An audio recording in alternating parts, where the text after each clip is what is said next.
Welcome back to all of you. My name is Hina और आज की इस वीडियो में हम बात करने वाले हैं बैंकिंग एंड इंश्योरेंस की बुक के बारे में। ये वीडियो एक वन शॉट होने वाली है। अभी 8 तारीख को देव यूनिवर्सिटी में एग्ज़ाम है बैंकिंग एंड इंश्योरेंस का, तो उन्हीं बच्चों की हेल्प के लिए जितनी पॉसिबल हो सके उनकी हेल्प के लिए मैंने ये वीडियो बनाई है। इसमें आपको पूरी वन शॉट मिलेगी। मेरे पास बुक बिल्कुल नहीं थी क्योंकि इंदौर और दिल्ली में बहुत बड़ा फासला है। ना तो मुझे गूगल पे बुक मिली ना कहीं मिली, लेकिन एक स्टूडेंट ने जो इंदौर में रहती है, ज्योति, उन्होंने मुझे बुक की एक एक पन्ने की फ़ोटो खींच के भेजी, तो मैं आप सबके लिए ये वीडियो बना पाई हूँ। तो अगर आपको वीडियो अच्छी लगे तो लाइक सब्सक्राइब शेयर ज़रूर करना, क्योंकि अगर आप पेपर देने जाओगे तो आप भी चाहोगे कि जो भी आपने मेहनत करी है उसका रिजल्ट आपको मिले, आपको अच्छे मार्क्स मिले। वैसे ही मैं भी चाहती हूँ, जब हमने इतनी मेहनत कर ही दी है तो वीडियो पसंद आने पर लाइक सब्सक्राइब शेयर तो बनता है ना। तो चलिए इसी बात पे स्टार्ट करते हैं बैंकिंग एंड इंश्योरेंस को। इसमें आपके इम्पॉर्टेंट टॉपिक्स होंगे, जितना मैं कवर कर पाई हूँ एक वन शॉट वीडियो होगी। तो चलिए स्टार्ट करते हैं। बैंकिंग, सबसे पहले स्टार्ट करते हैं नाम से। बुक का नाम है बैंकिंग एंड इंश्योरेंस। तो बैंकिंग वर्ड से आप क्या समझते हो? बैंकिंग, बैंक तो आप सबने सुना है और देखा भी है, लेकिन बैंकिंग क्या होता है? देखो, जो भी बैंक एक्टिविटीज़ परफॉर्म करता है, बैंक के अंदर बहुत सारी एक्टिविटीज़ की जाती है ना। पब्लिक जाती है, अपने पैसे को जमा कराती है, निकालती है। ये सारी एक्टिविटीज़ जो भी बैंक के अंदर करी जाती हैं, इसी प्रोसेस को हम क्या कहते हैं? बैंकिंग। इस बुक के अंदर हम बैंकिंग से रिलेटेड बहुत सारी चीज़ें पढ़ेंगे, ठीक है। तो समझ में आ गया बैंकिंग क्या होता है। बैंकिंग एक ऐसा प्रोसेस है जो बैंक में एक्टिविटीज करते हैं ना हम, उसी प्रोसेस को हम बैंकिंग कहते हैं। अब बात करते हैं इंश्योरेंस की। तो इंश्योरेंस, जैसे कि आपने टीवी पर ऐड भी सुना होगा, इंश्योरेंस ले लो, ये ले लो, ये ले लो। आपने वो सारी चीज़ें देखी होंगी कि फ़ोटो पे हाथ चढ़ जाएगा उससे पहले अगर इंश्योरेंस नहीं लिया। तो इस सब से आप क्या समझते हो? इंश्योरेंस क्या होगा? इंश्योरेंस एक तरह का एग्रीमेंट होता है जिसको भरने से या फिर पैसे को कलेक्ट करने से आप अपने आप को प्रोटेक्ट कर सकते हो किसी भी फाइनेंशियल क्राइसिस से। कोई भी फाइनेंशियल पैसों से रिलेटेड कोई भी आपदा आप पर आने वाली है, मुसीबत आप पे आने वाली है, उस फाइनेंशियल क्राइसिस से अपने आप को बचाने के लिए, अपने आप को प्रोटेक्ट करने के लिए जो एग्रीमेंट हम साइन करते हैं उसे ही इंश्योरेंस कहते हैं। तो आई होप कि आपको बुक का नाम क्लियर है कि बैंकिंग क्या होता है एंड इंश्योरेंस क्या होता है, ठीक है। तो चलिए अब स्टार्ट कर लेते हैं। सबसे पहले बात करते हैं बैंक की। बैंक क्या है? देखो, जैसे कि बैंक मैंने लिखा है फाइनेंशियल इंस्टीट्यूशन है। फाइनेंशियल मतलब पैसे से रिलेटेड, इंस्टीट्यूशन का मतलब होता है एक ऐसी ऑर्गेनाइजेशन, ऐसा ग्रुप जो किस लिए बना है, ताकि वो कुछ ना कुछ कर सके, ठीक है। उनका कोई ना कोई पर्पस होता है, वो किसी ना किसी पर्पस से मिलते हैं, बनते हैं और काम करते हैं। तो बैंक क्या है? एक ऐसी ही फाइनेंशियल इंस्टीट्यूशन है जो कि क्या करता है, पब्लिक से डिपॉजिट लेता है। पब्लिक के पास जितना भी पैसा होता है, ठीक है, जो भी उसके पास एक्स्ट्रा पैसा होता है वो जमा कराने कहाँ पहुंच जाती है? पब्लिक, बैंक में पहुंच जाती है। और बैंक क्या करता है? उसी पैसे को लोन दे देता है बड़े बड़े लोगों को, है ना। तो बैंक क्या है? बैंक एक फाइनेंशियल इंस्टीट्यूशन है, ठीक है। और वो क्या करता है? पब्लिक के डिपॉजिट को एक्सेप्ट करता है और लोगों को लोन देता है। ये बहुत सारी बैंकिंग सर्विसेज हमें देता है और फाइनेंशियल सर्विसेज देता है अपने कस्टमर्स को। बैंक इसलिए तो खुले ना, ताकि वो हमारे पैसे का ख्याल रख सके, लोगों को लोन दे सके, पैसे को और जनरेट कर सके, इसलिए बैंक बनाए गए हैं। बैंक एक फाइनेंशियल इंस्टीट्यूशन है, ठीक है। अब बात कर लेते हैं बैंक के फंक्शंस की। आखिर बैंक जो है वो करता क्या है? अभी तो हमने पढ़ा कि वो बैंकिंग सर्विसेज देता है, फाइनेंशियल सर्विसेज देता है अपने कस्टमर को, पर वो क्या होती हैं? तो चलिए पढ़ लेते हैं। बैंक के काम को मेजरली 2 तरीके से बांटा गया है, primary function and secondary function. Primary में जो उसकी सबसे इंपॉर्टेंट फंक्शन है, जो वो सबसे पहले परफॉर्म करता है, जैसे कि हम देखते भी आते हैं कि बैंक का सबसे पहला फंक्शन है एक्सेप्ट डिपॉजिट्स। वो पब्लिक, जितना भी पब्लिक के पास पैसा होता है वो उनको एक्सेप्ट करता है। पब्लिक क्या करती है? अपने पैसे को जमा करने बैंक जाती है। और क्या करता है? Provide loans and advances. जिन भी लोगों को लोन की ज़रूरत होती है, एडवांसेस की ज़रूरत होती है, उन लोगों को लोन भी प्रोवाइड करता है। तो बैंक का पहला प्राइमरी फंक्शन क्या है? डिपॉजिट को एक्सेप्ट करना और लोन वगैरह देना। सेकेंडरी फंक्शंस में ऐसे बहुत सारे काम हैं जो बैंक परफॉर्म करता है, ठीक है। जैसे कि क्लियर चेक्स, जितने भी चेक होते हैं हम बैंक में जाके जमा करवा देते हैं और फिर हमारे पैसे मिल जाता है। हमारे जितने भी फंड हम ट्रांसफ़र करवाते हैं इस बैंक से उस अकाउंट में, हम कहते हैं ना हमारी नानी को भेज दो भाई पैसे, मम्मी नानी को भेज दो। तो जब मम्मी नानी को भेजती है तो वो पैसा जो ट्रांसफ़र हो रहा है वो किसके थ्रू हो रहा है? बैंक के थ्रू तो हो रहा है। पेमेंट्स ऑफ बिल, जितने भी हमारे पास बिल होते हैं उनकी पेमेंट भी हमारा बैंक करता है ना? जैसे कि अगर हमें कोई भी बिल भरना है, पानी का बिल भरना है, उसका बिल भरना है, बिजली का बिल भरना है, कोई सा भी बिल भरना है, तो हम अपनी पेमेंट को कहाँ से कर सकते हैं? बैंक के थ्रू कर सकते हैं, है ना? ये हमें लॉकर फैसिलिटी भी तो देता है, देखा होगा आपने फिल्मों वगैरह में लॉकर की फैसिलिटी भी बैंक देता है। तो ये समझ में आ गए फंक्शंस क्या होते हैं बैंक के। ये डिपॉजिट को एक्सेप्ट करता है, लोगों को लोन देता है, चेक्स को क्लियर करता है, पेमेंट ऑफ बिल भी करता है, लॉकर की फैसिलिटी देता है। ऐसे बहुत सारे फंक्शंस बैंक परफॉर्म करता है। चलिए अब आगे बढ़ लेते हैं। डिफरेंट टाइप्स ऑफ बैंक के बारे में हम यहाँ पढ़ने वाले हैं, जिसमें बहुत तरह के बैंक आते हैं। Central bank, exchange bank, cooperative bank, land and development bank, industrial bank, commercial bank and saving bank. तो हम इन सब के बारे में एक एक करके पढ़ते हैं। और रूरल बैंक भी होता है। सबसे पहले बात करते हैं कमर्शियल बैंक की। अब देखो कमर्शियल बैंक कौन से बैंक होते हैं? आपने आसपास में बहुत सारे बैंक देखे होंगे, है ना? जैसे कि SBI का बैंक है, HDFC है, ICICI है, देना बैंक है, ये सब कमर्शियल बैंक हैं जो हम अपने आसपास देखते हैं ना। इनमें फ़र्क बताऊंगी ये क्या होते हैं, क्यों अलग है, इन्हें क्यों कमर्शियल कहा जाता है। तो देखो ये क्या होता है, एक फाइनेंशियल इंस्टीट्यूशन है। जैसे कि हमने बैंक की डेफिनेशन भी पढ़ा, कमर्शियल बैंक एक फाइनेंशियल इंस्टीट्यूशन है जो कि पब्लिक से डिपॉजिट को एक्सेप्ट करते हैं और बाकी का जो लोन वगैरह होता है वो लोगों को देते हैं जिसको भी लोन की ज़रूरत होती है। ये प्रॉफिट मेकिंग ऑर्गेनाइजेशन होती है, ये अपने प्रॉफिट को जनरेट करती है, हमसे पैसा लेती है, लोन्स देती है और इंटरेस्ट कमाती हैं। तो ऐसे ही करके क्या करते हैं, ये पैसे को जनरेट कर रहे होते हैं। तो ये प्रॉफिट मेकिंग ऑर्गेनाइजेशन होती है, ठीक है। एग्जांपल के लिए कमर्शियल बैंक में कौन कौन से बैंक आ जाते हैं? SBI आ गई, HDFC आ गई, ICICI आ गई, देना बैंक आ गई। और कमर्शियल बैंक के अंदर पब्लिक सेक्टर भी आता है, प्राइवेट सेक्टर भी आता है। इसमें पब्लिक बैंक भी होते हैं और प्राइवेट बैंक भी होते हैं। कमर्शियल बैंक वो बैंक्स होती हैं जो हम अपने आसपास देखते हैं ना, फाइनेंशियल इंस्टीट्यूशन जो पब्लिक के पैसे को जमा करती हैं अपने पास। एग्जाम्पल मैंने दे दिया। चलिए अब बात कर लेते हैं सेंट्रल बैंक की। अच्छा, इसको अगर इसका क्वेश्चन आता है आपके पेपर में, कमर्शियल बैंक के फंक्शन, ऑब्जेक्टिव या रोल ऐसे करके कोई भी आता है, तो अभी हमने पढ़ा ना कमर्शियल बैंक के फंक्शन, अभी हमने फंक्शंस के बारे में पढ़ा था बैंक के। जो बैंक के फंक्शन है वही इसके फंक्शन है, ठीक है। जो बैंक काम करती है, लॉकर की फैसिलिटी देती है, हमारे चेक्स को क्लियर करती है, ठीक है। ये सारे फंक्शन किसके फंक्शन है? कमर्शियल बैंक के फंक्शन है। ये सब चीज़ कमर्शियल बैंक करती है। बात कर लेते हैं सेंट्रल बैंक की। अब आपने पापा का नाम तो सुना ही होगा ना। तो सेंट्रल बैंक जो है ना वो एपेक्स बॉडी है। एपेक्स मतलब हेड है सबका, भाई सुप्रीम बॉडी है, सबसे ऊपर वाली बॉडी है, ठीक है। RBI कौन है? पापा है सारे बैंकों का। सारे बैंकों का पापा कौन है? RBI। ये सबसे बड़ा बैंक है और ये क्या करता है? ये बैंक सारे बैंकों को चलाता है, रेगुलेट करता है, उनको कंट्रोल करता है, ठीक है। और उन्हें एडवाइस करता है कि तुम्हें कैसे चलना है। उन सब को कंट्रोल करने का काम, ऑपरेट करने का काम, रेगुलेट करने का काम किसका है? RBI का है। RBI एक मेन बैंक है, उसके अंदर बहुत सारी बैंक आती है, कमर्शियल बैंक, ठीक है। तो RBI क्या है? एक सेंट्रल बैंक है, हेड है सबका।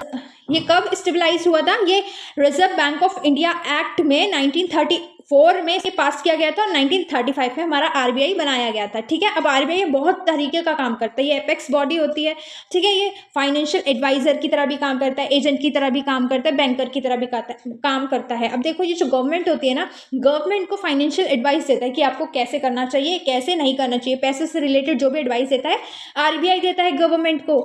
गवर्नमेंट के एजेंट की तरह भी काम करता है कि जो पब्लिक का पैसा होता है, डिपॉजिट होता है, जो मनी सर्कुलेट हो रही है ना हमारी इकोनॉमी में, उस को भी ये ध्यान में रखता है और गवर्नमेंट के एजेंट की तरह ये काम करता है। और एज अ बैंकर भी काम करता है, मतलब जो भी गवर्नमेंट के अकाउंट होते हैं ना तो वो इसके अंदर होते हैं, ठीक है। तो एज अ बैंकर भी काम करता है।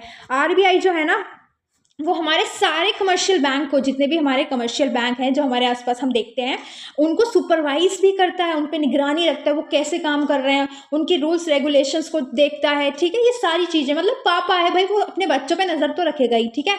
ये एक फॉरेन रिजर्व भी मेंटेन करके रखता है। अब हम फॉरेन में डील करते हैं, ट्रेड करते हैं, एक्सपोर्ट इम्पोर्ट करते हैं, व्यापार हमारा रोज़ाना होता है। तो अब हमारे पास फॉरेन करेंसी भी तो होनी चाहिए ना भाई उस व्यापार को करने के लिए।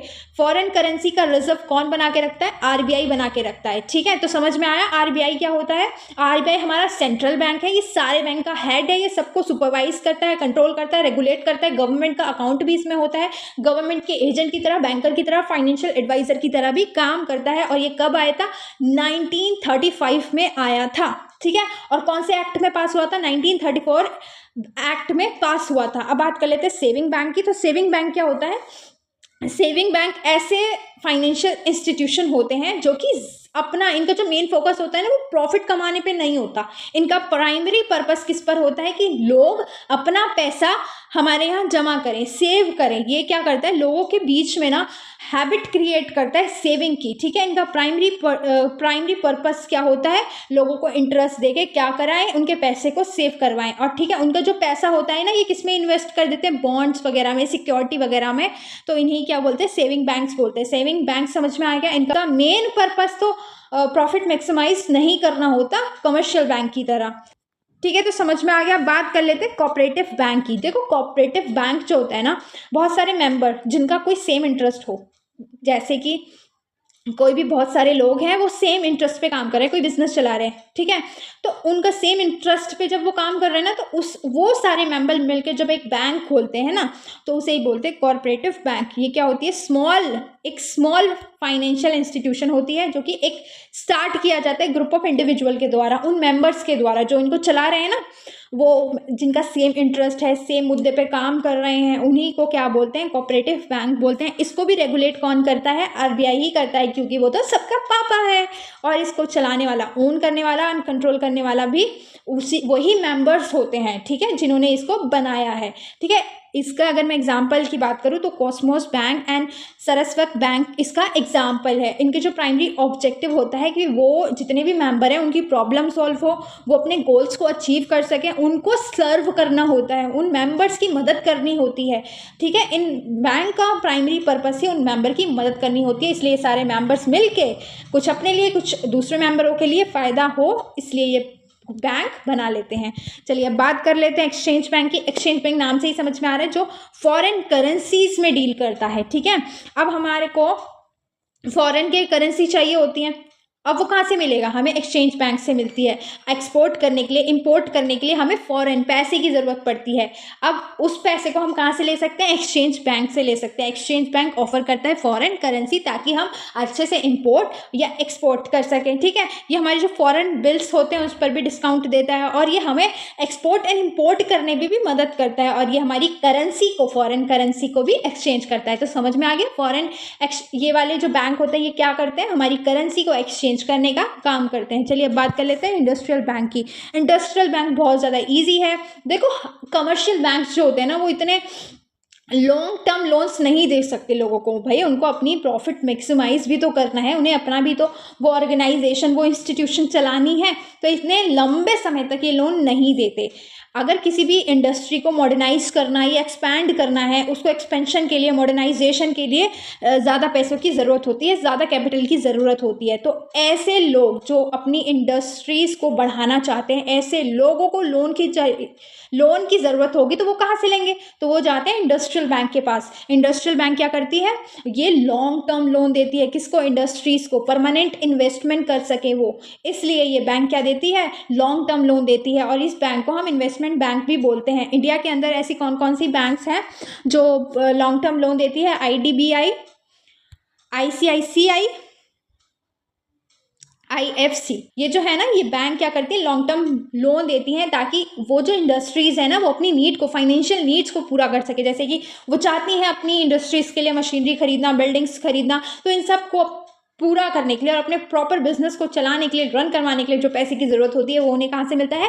इंडस्ट्री बैंक से मिलता है। चलिए अब बात कर लेते हैं इंटरनेशनल बैंक की। ये तो नाम से ही समझ में आ गया, ये कौन से बैंक है? ये इंटरनेशनल बैंक है, जो कि इंटरनेशनल फाइनेंशियल प्रॉब्लम में डील करते हैं। देखो, जब वर्ल्ड वॉर हुआ था तब हमारी इकोनॉमी पे, जो और लोगों की भी इकोनॉमी थी, जब वर्ल्ड वॉर हुआ था तो इकोनॉमी पे बहुत गंदा इफेक्ट पड़ा था। उन सारी इंटरनेशनल प्रॉब्लम से, फाइनेंशियल प्रॉब्लम से जो डील करती है, उस बैंक का नाम है इंटरनेशनल बैंक।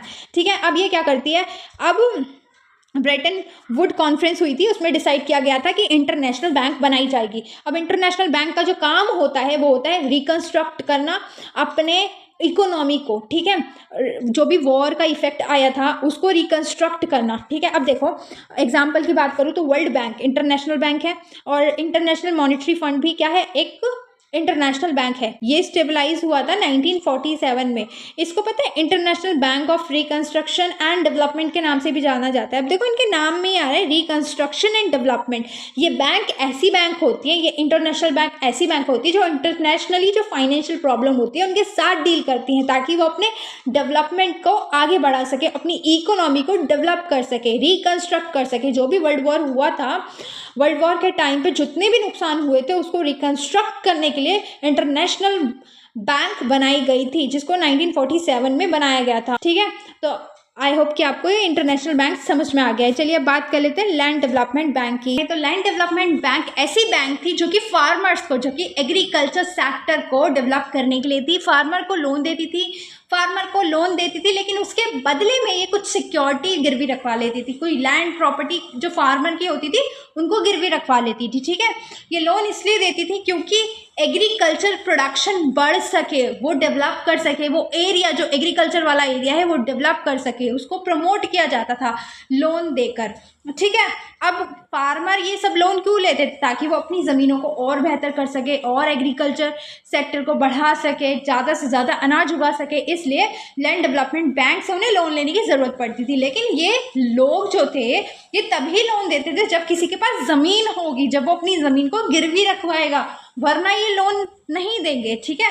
आया समझ में। अब बात कर लेते हैं रूरल बैंक की। तो रूरल्स बैंक भी आप नाम से ही समझ रहे हो कि रूरल बैंक मतलब जो गांव वगैरह के लिए, जो ऐसी जगह के लिए बैंक्स बनाए गए हैं, ठीक है। ये 1975 में स्टेबलाइज्ड हुए थे, लेकिन इसके बाद इसको रिप्लेस करके रीजनल रूरल बैंक एक्ट 1976 के बाद, मतलब ठीक एक साल के बाद क्या कर दिया गया, रिप्लेस कर दिया गया।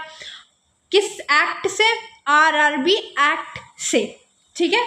अब इनका जो ऑब्जेक्टिव था, जितने भी वीकर सेक्शन है, जितने भी नीचे वाले तबके के लोग हैं, वीकर सेक्शन है, रूरल एरिया है, वहाँ पर कोई भी बैंक खुलना नहीं चाहते थे। कोई भी प्राइवेट सेक्टर नहीं चाहता था कि वहाँ पे बैंक खोलें, क्योंकि वो सिंपल सी बात है, अगर वो वहाँ पे बैंक खोलेंगे, क्योंकि वो वीकर सोसाइटी है, तो उनका फ़ायदा नहीं हो पाएगा, वो प्रॉफिट को मैक्सिमाइज़ नहीं कर पाएंगे।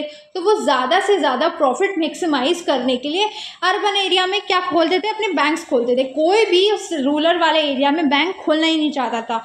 तो रूरल बैंक इसलिए ही बनाए गए, उनका मेन ऑब्जेक्टिव इसलिए ही बनाया गया ताकि वो रूरल वाले लोगों की हेल्प कर सके, उन वीकर सेक्शन को डेवलप कर सके। हमारी इकोनॉमी की ग्रोथ के लिए उन वीकर सेक्शन का डेवलपमेंट होना भी बहुत ज़रूरी था, ठीक है। तो रूरल बैंक्स क्या करते थे, रूरल एरिया में जितने भी लोग रहते थे उनको लोन प्रोवाइड करते थे, ठीक है। और उनको ना मनी लेंडर से बचाने का भी काम करते थे। अब जो रूरल पुअर होते थे, जब उन्हें पैसों की ज़रूरत होती थी, जब उन्हें लोन चाहिए होता था, क्योंकि गाँव लोगों में तो बैंक वगैरह होते नहीं थे, तो वो मनी लेंडर के पास जाते थे, साहूकार के पास जाते थे, वो उनसे मांगते थे। और वो सब क्या करते थे, वो सेठ वगैरह होते थे, साहूकार होते थे, तो वो ज़्यादा से ज़्यादा high rate of interest charge करते थे, ठीक है। और बहुत सारे ऐसे भी लोग थे जो आत्महत्या कर लेते थे पैसे ना देने के चलते। तो इन सब से बचाने के लिए, अपनी इकोनॉमी को डेवलप कराने के लिए, उनकी में बैंकिंग हैबिट्स को डेवलप करवाने के लिए रूरल बैंक्स आए, ठीक है, जिन्होंने क्या किया, इंकरेज किया एंटरप्रेन्योरशिप को। गांव में ऐसे बहुत सारे लोग होते हैं जिनको अचार वचार का बिजनेस या हैंडीक्राफ्ट, ये बहुत ऐसी चीज़ें होती हैं जो करना चाहते हैं वो, लेकिन शॉर्टेज ऑफ मनी की वजह से वो नहीं कर पाते। तो इन सब को बढ़ावा देने के लिए, ताकि वो अपना बिजनेस कर सके और हमारी इकोनॉमी डेवलप हो सके, क्या आया, रूरल बैंक्स आए, जो कि क्या करेंगे, रूरल एरिया में लोन्स प्रोवाइड करेंगे, ठीक है। ये थे कुछ बैंक्स। आई होप कि आपको सारे बैंक्स बहुत अच्छे से समझ में आए होंगे।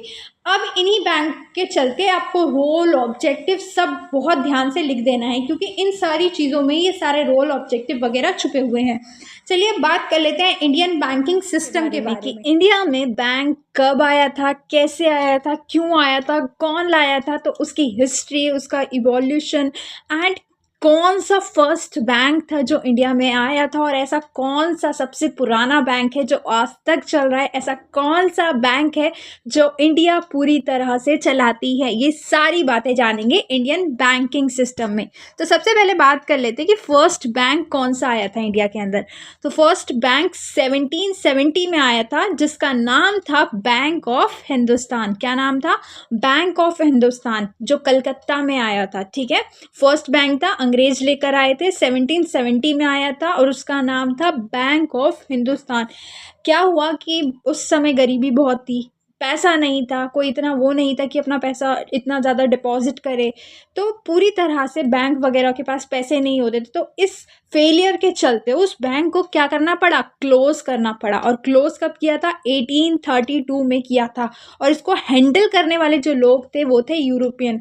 और ये ऐसा फर्स्ट बैंक था जो हमारे इंडिया में नोट्स को, करेंसी को क्या करता था? इशू करता। तो आपको पता लग गया फर्स्ट बैंक कौन सा था? फर्स्ट बैंक था बैंक ऑफ हिंदुस्तान, जो 1770 में आया था कलकत्ता में, जिसको 1832 में बंद कर दिया। और ये लाए कौन थे? अंग्रेज लाए थे। चलिए अब बात कर लेते हैं कि कैसे बैंक की शुरुआत हुई थी, कैसे बैंक आया था। तो क्या होता था ना कि एक हमारे यहाँ पर ईस्ट इंडिया कंपनी थी, ब्रिटिश आते थे, हमारे यहाँ से माल खरीदते थे, हमारी मार्केटों से माल खरीदते थे, उन माल को चुरा चुरा के ले जाके, चुरा के तो नहीं लेकिन हाँ ले जाके अपने यहाँ पर बेच देते थे, अपने देश में बेच देते थे, वो भी महंगे दामों में, बहुत हैवी रेट्स पे वो अपने एरिया में उन गुड्स को बेच देते थे। बट इनको एक दिक्कत आने लग गई। वो दिक्कत ये थी कि इनको माल मिलना ना मुश्किल होता था, क्योंकि इनको मार्केट ढूंढना, गली गलियों में जाना बहुत टफ हो गया था। ये टफ टास्क था। तो इन्होंने मनी लैंडर को चारा डाला, मनी लैंडर से बोला कि तुम हमारे बिहाफ पे माल को खरीदो। ठीक है, माल को खरीदोगे ना तो हम तो तुम्हें ज़्यादा पैसा देंगे। और ये जो लोग होते थे ये तो वैसे ही अमीर होते थे, मनी लैंडर्स, बिजनेसमैन, ये सब वैसे ही इनके पास पैसा होता था। तो ये क्या करते थे? इंडिया के लोगों से माल को खरीदते थे और इनको बेच देते थे। ठीक है, इन लोगों ने क्या किया? इन लोगों ने माल इधर से खरीदा और इधर बेच दिया। ठीक है, तो ऐसा होने लग गया था। बट अब ना इनको भूख बढ़ गई। ये चाह रहे थे ना कि और हमारे पास और ज़्यादा से ज़्यादा क्या हो, हमारे पास वो आए, माल आए। तो इन लोगों ने मनी लेंडर पे क्या बना दिया? प्रेशर बना दिया। इन्होंने इन पे बना दिया, लेकिन इनके पास तो पैसा ही नहीं था, ये क्योंकि छोटे लोग थे, माल खरीदने के लिए इन्हें भी तो पैसा चाहिए ना। तो फिर इन लोगों ने, जो मनी लैंडर वगैरह थे, इन लोगों ने इन्हें एडवांस दिया। एडवांस देने के बाद फिर जब इन पे पैसा आ जाता था, जो भी इनका पैसा होता था, जैसे कि इन्होंने खरीद लिया, इनके पास जो भी इनकी इनकम होती थी, ये क्या बोलते थे कि उस इनकम को मेरे पास जमा करवा दो, हम उस पर इंटरेस्ट भी देंगे। तो ये क्या करते थे? उन लोगों को इंटरेस्ट भी देते थे। तो यहाँ देखो एक तरह से बैंक की तरह काम हो रहा है। मनी लैंडर्स क्या कर रहे हैं? इन लोगों को इंटरेस्ट दे रहे हैं और इन्हीं के पैसे को डिपॉजिट कर रहे हैं अपने पास। तो ये बैंक की तरह काम करने लग गए थे। फिर ईस्ट इंडिया कंपनी को पता चल गया कि ये लोग ना इनसे इंटरेस्ट कमा रहे हैं। तो इन लोगों ने, ईस्ट इंडिया कंपनी ने, इसी सब के चलते बैंक की स्थापना करी। पहली बार बैंक लाए थे, बैंक पहली बार लेकर आए थे। फिर जब ये फर्स्ट बैंक आ गया तो ईस्ट इंडिया कंपनी ने अपने 3 बैंक खोले। पहला कौन सा था? Bank of Bengal. दूसरा कौन सा था? Bank of Madras. और तीसरा कौन सा था? Bank of Bombay. अच्छा, एक गलती मेरी यहाँ ये हुई है कि मैंने 1940 को और 1843 को चेंज कर दिया। बैंक ऑफ बॉम्बे 1840 में खुला था और बैंक ऑफ मद्रास कब खुला था? 1843 में। बस आपको क्या करना है? इन डेट को रिप्लेस करना है एक दूसरे के साथ। ठीक है, अब बैंक ऑफ बंगाल कब खुला था? 1806 में खुला था। ठीक है, समझ में आया? इन्होंने, ईस्ट इंडिया कंपनी ने अपने 3 बैंक खोले थे। अब तीनों बैंक को आगे चल के मर्ज कर दिया गया था, मिला दिया गया था और एक बैंक बनाया था जिसका नाम था इंपीरियल बैंक ऑफ इंडिया। वो कब आया था? 1921 में आया था। अब ये मर्ज क्यों किया गया? जब वर्ल्ड वॉर 1 हुई थी तो उसमें ऐसे हालात हो गए थे, पूरी तरह से इकोनॉमी बर्बाद हो चुकी थी, कोई भी पैसे वाला नहीं था, पूरी तरह से बहुत गंदा इफेक्ट था हमारी इकोनॉमी पे। तो उतना बैंकों के पास पैसा नहीं होता था। तो इन लोगों ने क्या किया? जो भी ब्रिटिश वाले लोग थे, उन्होंने इन तीनों बैंक को आपस में मिला दिया। देखो, जब इन बैंकों को मर्ज कर दिया जाएगा आपस में तो इससे क्या होगा? मशीनें कम लगेगी, लोग कम लगेंगे और जो चीज़ें हैं ना वो भी सही से हो पाएंगी। तो इनको मिला के इम्पेरियल बैंक ऑफ इंडिया बना दिया गया था 1921 में। और आज इसी इम्पेरियल बैंक ऑफ इंडिया को हम एसबीआई के नाम से जानते हैं, जो कि एसबीआई कब बना था, ये 1955 में बना था। After nationalisation imperial bank of India को एसबीआई बना दिया गया था। अब बात करते हैं कि नेशनलाइजेशन क्या होता है।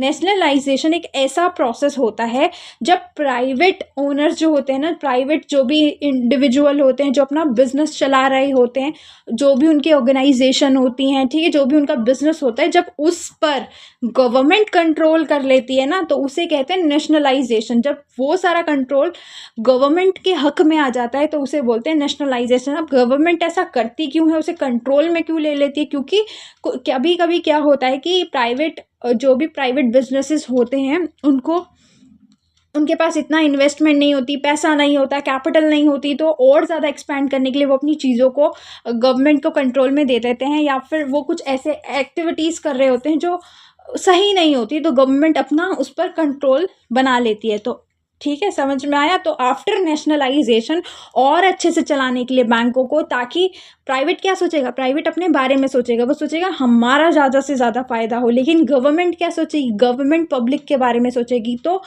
ज़्यादा से ज़्यादा पब्लिक को फ़ायदा हो, इसलिए after nationalisation imperial bank of India को एसबीआई बना दिया गया था, वो भी 1955 में। ठीक है, ताकि वो चाहती थी कि हमारी जो गवर्नमेंट थी वो चाहती थी कि सबको फ़ायदा हो, हर एक पब्लिक इसका फ़ायदा उठा सके। और पंजाब नेशनल बैंक ऐसा बैंक था जो स्वदेशी था, मतलब इसको पूरी तरह से कौन चलाता था, हमारे इंडियंस चलाते थे। यहाँ पे कोई ब्रिटिश वगैरह का कोई रोल नहीं है। पंजाब नेशनल एक ऐसा बैंक है जो आया था अप्रैल 12 को 1895 में। ठीक है, इंडिया का फर्स्ट स्वदेशी बैंक था ये। ठीक है, अब बात करते कि आरबीआई की स्टार्टिंग कैसे हुई, आरबीआई कैसे आया। आरबीआई आया था 1934 में, एक एक्ट पास हुआ था, उसके चलते 1935 में आरबीआई को बनाया गया था।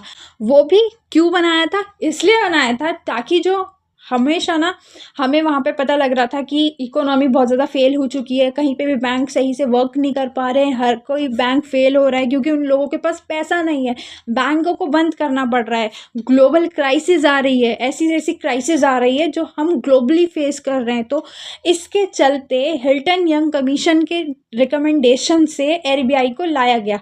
आरबीआई एक्ट 1934 में पास हुआ और 1935 में कलकत्ता में आरबीआई क्रिएट किया गया। ठीक है, ये तब भी क्या करता था, monetary and credit system regulate करता था हमारे इंडिया में। तो आरबीआई कैसे आया पता चल गया, ग्लोबल क्राइसिस के चलते, जब हर तरफ से ये सुनाई दे रहा था कि बैंक फेल हो रहे हैं, बैंक की खबरें आ रही हैं कि वो चल नहीं पा रहे क्योंकि इंडिया में पैसा नहीं है। जब पैसा ही नहीं था तो वो चल नहीं पा रहे थे। तो इन सारी ग्लोबल क्राइसिस के चलते कि सारे बैंक अच्छे से काम करें, उन पे कोई ना कोई कंट्रोल हो, इसके चलते क्या लाया गया, आरबीआई लाया गया था। किसकी रिकमेंडेशन से, हिल्टन यंग कमीशन की रिकमेंडेशन से। कौन सा एक्ट पास हुआ था, 1934 में आरबीआई एक्ट पास हुआ था और 1935 में आरबीआई को बना दिया गया था।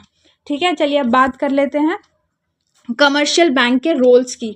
हमारी इंडियन इकोनॉमी में, हमारी जो इकोनॉमी है उसमें कमर्शियल बैंक कैसे अपने रोल निभाते हैं, क्या प्ले करते हैं, तो वही बात कर लेते हैं। वैसे तो हम कमर्शियल बैंक के बारे में पढ़ चुके हैं, जो उनके फंक्शन है वही उनका रोल हो जाएगा।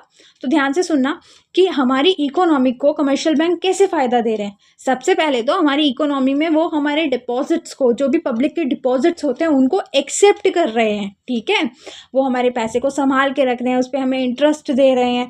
दूसरा, वो क्रेडिट क्रिएशन कर रहे हैं। बैंकों का काम ही होता है पैसों से पैसों को बनाना। वो क्या करते हैं, एक छोटे से अमाउंट को बड़े से अमाउंट में क्रिएट कर देते हैं। वो कैसे करते हैं वो अभी हम आगे पढ़ेंगे क्रिएशन ऑफ मनी वाले टॉपिक में।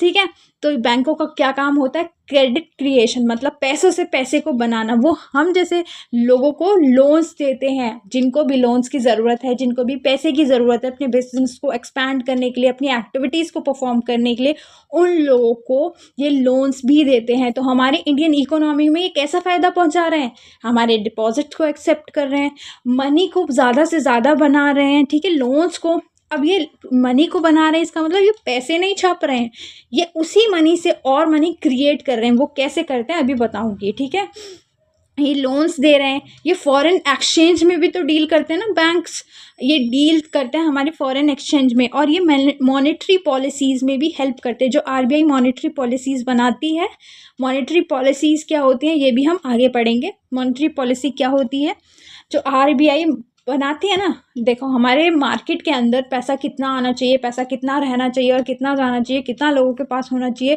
जो money of supply and demand है ना उसको कंट्रोल करने का काम भी, उसमें भी ये हेल्पफुल है कमर्शियल बैंक। ठीक है, ये हमारी इकोनॉमी की ग्रोथ को बढ़ाने में मदद करते हैं।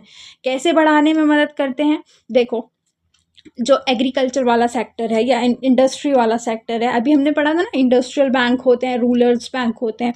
अब उन लोगों को भी लोन्स की ज़रूरत होती है, उन लोगों को भी शॉर्ट टर्म या लॉन्ग टर्म लोन्स की ज़रूरत होती है ताकि वो अपने काम को अंजाम दे सके। ठीक है, वो अपने काम को परफॉर्म कर सके।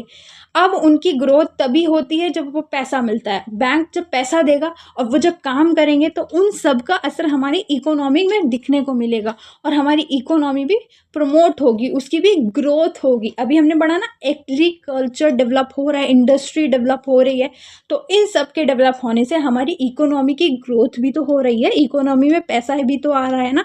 तो आप सोचो कि जो इकोनॉमी की जो बैकबोन है, ये कमर्शियल बैंक क्या है, बहुत अच्छे से काम कर रहे हैं और इकोनॉमी की ये क्या है, बैकबोन है। हमारी इकोनॉमी को ये ग्रोथ करने में और डेवलप करने में बहुत बड़ा रोल निभाते हैं। अच्छा, ये रोल जो हमने पढ़े ना अभी, इंडियन इकोनॉमी में कमर्शियल बैंक के क्या रोल है, वो क्या क्या काम करता है, ये आफ्टर नेशनलाइजेशन पढ़े हैं। नेशनलाइजेशन जब हुआ था, जब गवर्नमेंट ने बैंकों पे अपना कंट्रोल ले लिया था ताकि उन्हें और अच्छे से चला सके और अच्छे से पब्लिक को फ़ायदा दे सके, तो आफ्टर नेशनलाइजेशन ये बैंक क्या करते हैं, ये सारे रोल परफॉर्म करते हैं। चलिए अब बात कर लेते हैं क्रिएशन ऑफ मनी की, कि बैंक पैसे से पैसे को कैसे क्रिएट करते हैं। बैंकों में ये सारी कैपेसिटी होती है कि वो 5 रुपये से उसे 500 रुपये बना सके। ठीक है, बैंक का एक बहुत बड़ा फीचर है क्रिएशन ऑफ मनी। बैंक का एक बहुत बड़ा फंक्शन है क्रिएशन ऑफ मनी। वो जानते हैं एक छोटे से अमाउंट को बड़े से अमाउंट में कैसे कन्वर्ट करना है। ये हम creation of money as a function ले सकते हैं कि फंक्शन की तरह काम करता है। अब क्रिएशन ऑफ मनी को मनी क्रिएशन भी बोलते हैं, क्रेडिट क्रिएशन भी बोलते हैं, मनी मल्टीप्लायर भी बोलते हैं। अब क्या करती है बैंक, अब क्या करती है, पब्लिक आती है बैंक के पास, पब्लिक आई, पब्लिक ने अपने पैसे को डिपॉजिट करवाया। ठीक है, बैंक क्या कर देगी, बड़े बड़े लोगों को, जो भी बिजनेसमैन हैं, जिनको भी लोन्स चाहिए, उन लोगों को लोन्स और एडवांसेस दे देगी। ठीक है, अब ये जो पब्लिक आती है उनको जो पैसा देती है उसे बोलते हैं इनिशियल डिपॉजिट। तो इनिशियल डिपॉजिट को रख के एक लीगल रिजर्व रेशियो भी मेंटेन करती है। लीगल रिजर्व रेशियो क्या होता है, देखो अभी समझेंगे कि LRR क्या होता है, बस इतना समझ लो। यहाँ पे इसने क्या किया, पब्लिक से पैसा लेके पब्लिक को ही दे दिया और फिर पब्लिक से ही इंटरेस्ट कमाएगी और फिर पब्लिक को ही दे देगी। ठीक है, इतना समझ में आया। अब बात करते हैं LRR क्या होता है या फिर कैसे काम करते हैं, ये कैसे क्रिएट करते हैं। सपोज कि एक बैंक थे, ठीक है, इसको हम HDFC को, SBI को, ICICI को, इन सबको हम एक कमर्शियल बैंक मानते हैं। ठीक है, ये सारे क्या हैं, कमर्शियल बैंक हैं।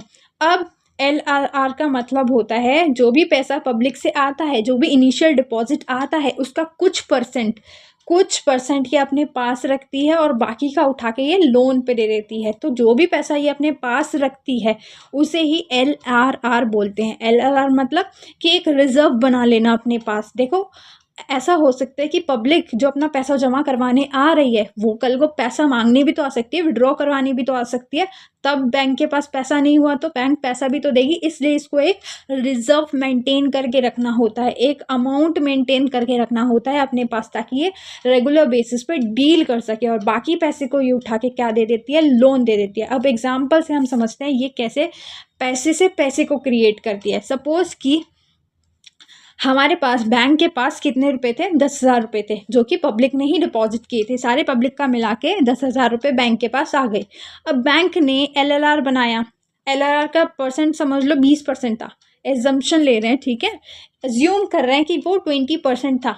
बैंकों को LLR 20% मेंटेन करना था, मतलब 20% पैसा अपने पास रखना था, बाकी सारा लोन पे दे देना था। अब 10,000 का 20% निकाला तो 2,000 ये अपने पास रखेगी और 8,000 ये क्या कर देगी, लोन पे दे देगी। अब जब ये लोन पे देगी, लोन जिसको भी दिया फिर वो भी तो पैसा लौटाएगा, आएगा तो ये 8,000 बैंक के ही अंदर, ठीक है, उसने लौटा दिया, ये बैंक के अंदर आ गया, ठीक है। अब इसको, इसी पैसे को वो दोबारा से लोन पे दे देगी, इसका 20% निकालेगी, अपने पास 1,600 रुपये रखेगी ताकि ये रेगुलर बेसिस पे डील भी कर सके, ठीक है, रखेगी, और बाकी का जितना पैसा होगा वो लोन पे दे देगी। अब इधर से भी इंटरेस्ट कमा रही है, इधर से भी इंटरेस्ट कमा रही है, ठीक है। अब ये लोन वाला भी तो चुकाएगा ना अपने पैसे, फिर जब ये अपने पैसे चुकाएगा तो उसमें से भी ये कुछ रिजर्व रखेगी और बाकी का लोन पे दे देगी। ऐसे इस पे भी इंटरेस्ट, इस पे भी इंटरेस्ट, इस पे भी इंटरेस्ट। इसने क्या किया, थोड़े से पैसे से इसने बहुत सारे पैसे को क्रिएट कर लिया। अब आप सोच रहे होंगे कि ज़रूरी है कि 2,000 ही मांगने आएगी पब्लिक, क्या पता 3,000 मांगने आ जाए, उससे ज़्यादा मांगने आ जाए। तो ऐसा नहीं होता, मतलब बैंक के पास इतना रिजर्व होता है कि वो पब्लिक के साथ डील कर सके। और ठीक है, चलिए अब समझ में आ गया कि कैसे मनी को क्रिएट किया जाता है, कैसे बैंक मनी को क्रिएट करती है। अब इन सब से वो इंटरेस्ट लेती रहेगी, ज़्यादा इंटरेस्ट लेगी। और जो अपने ये पब्लिक थी ना, जिन्होंने इनिशियल डिपॉजिट कराया था, अपना पैसा जमा करवाया था, उनको थोड़ा इंटरेस्ट दे देगी। सपोज़ कि अगर इसने इंटरेस्ट चार्ज किया है सारे लोगों से, लोन पे 10% चार्ज किया है, तो ये लोगों को, जो पब्लिक है, उनको 2% दे देगी, बाकी का 8% अपने पास रखेगी। सोचो बैंक कितना पैसा कमा रही है, ठीक है। समझ में आया एग्जाम्पल। चलिए अब आगे बढ़ते हैं, RBI के फंक्शंस पढ़ लेते हैं कि RBI क्या काम करती है। वैसे तो RBI हम पढ़ चुके हैं, सेंट्रल बैंक होती है, क्या होती है, ठीक है, कब कैसे आई थी, क्यों आई थी, कौन से सन में आई थी, ये सब चीज़ पढ़ चुके हैं। अब काम भी पढ़ लेते हैं, वैसे काम पढ़ लिए हैं लेकिन और अच्छे से पढ़ लेते हैं कि RBI के फंक्शंस क्या होते हैं। जो हमारी सेंट्रल बैंक है, जो सबके हेड है, सारी बैंकों का जो हेड है, जो पापा है, वो कैसे काम करते हैं, वो क्या करते हैं। सपोज करो कि RBI एक पापा है।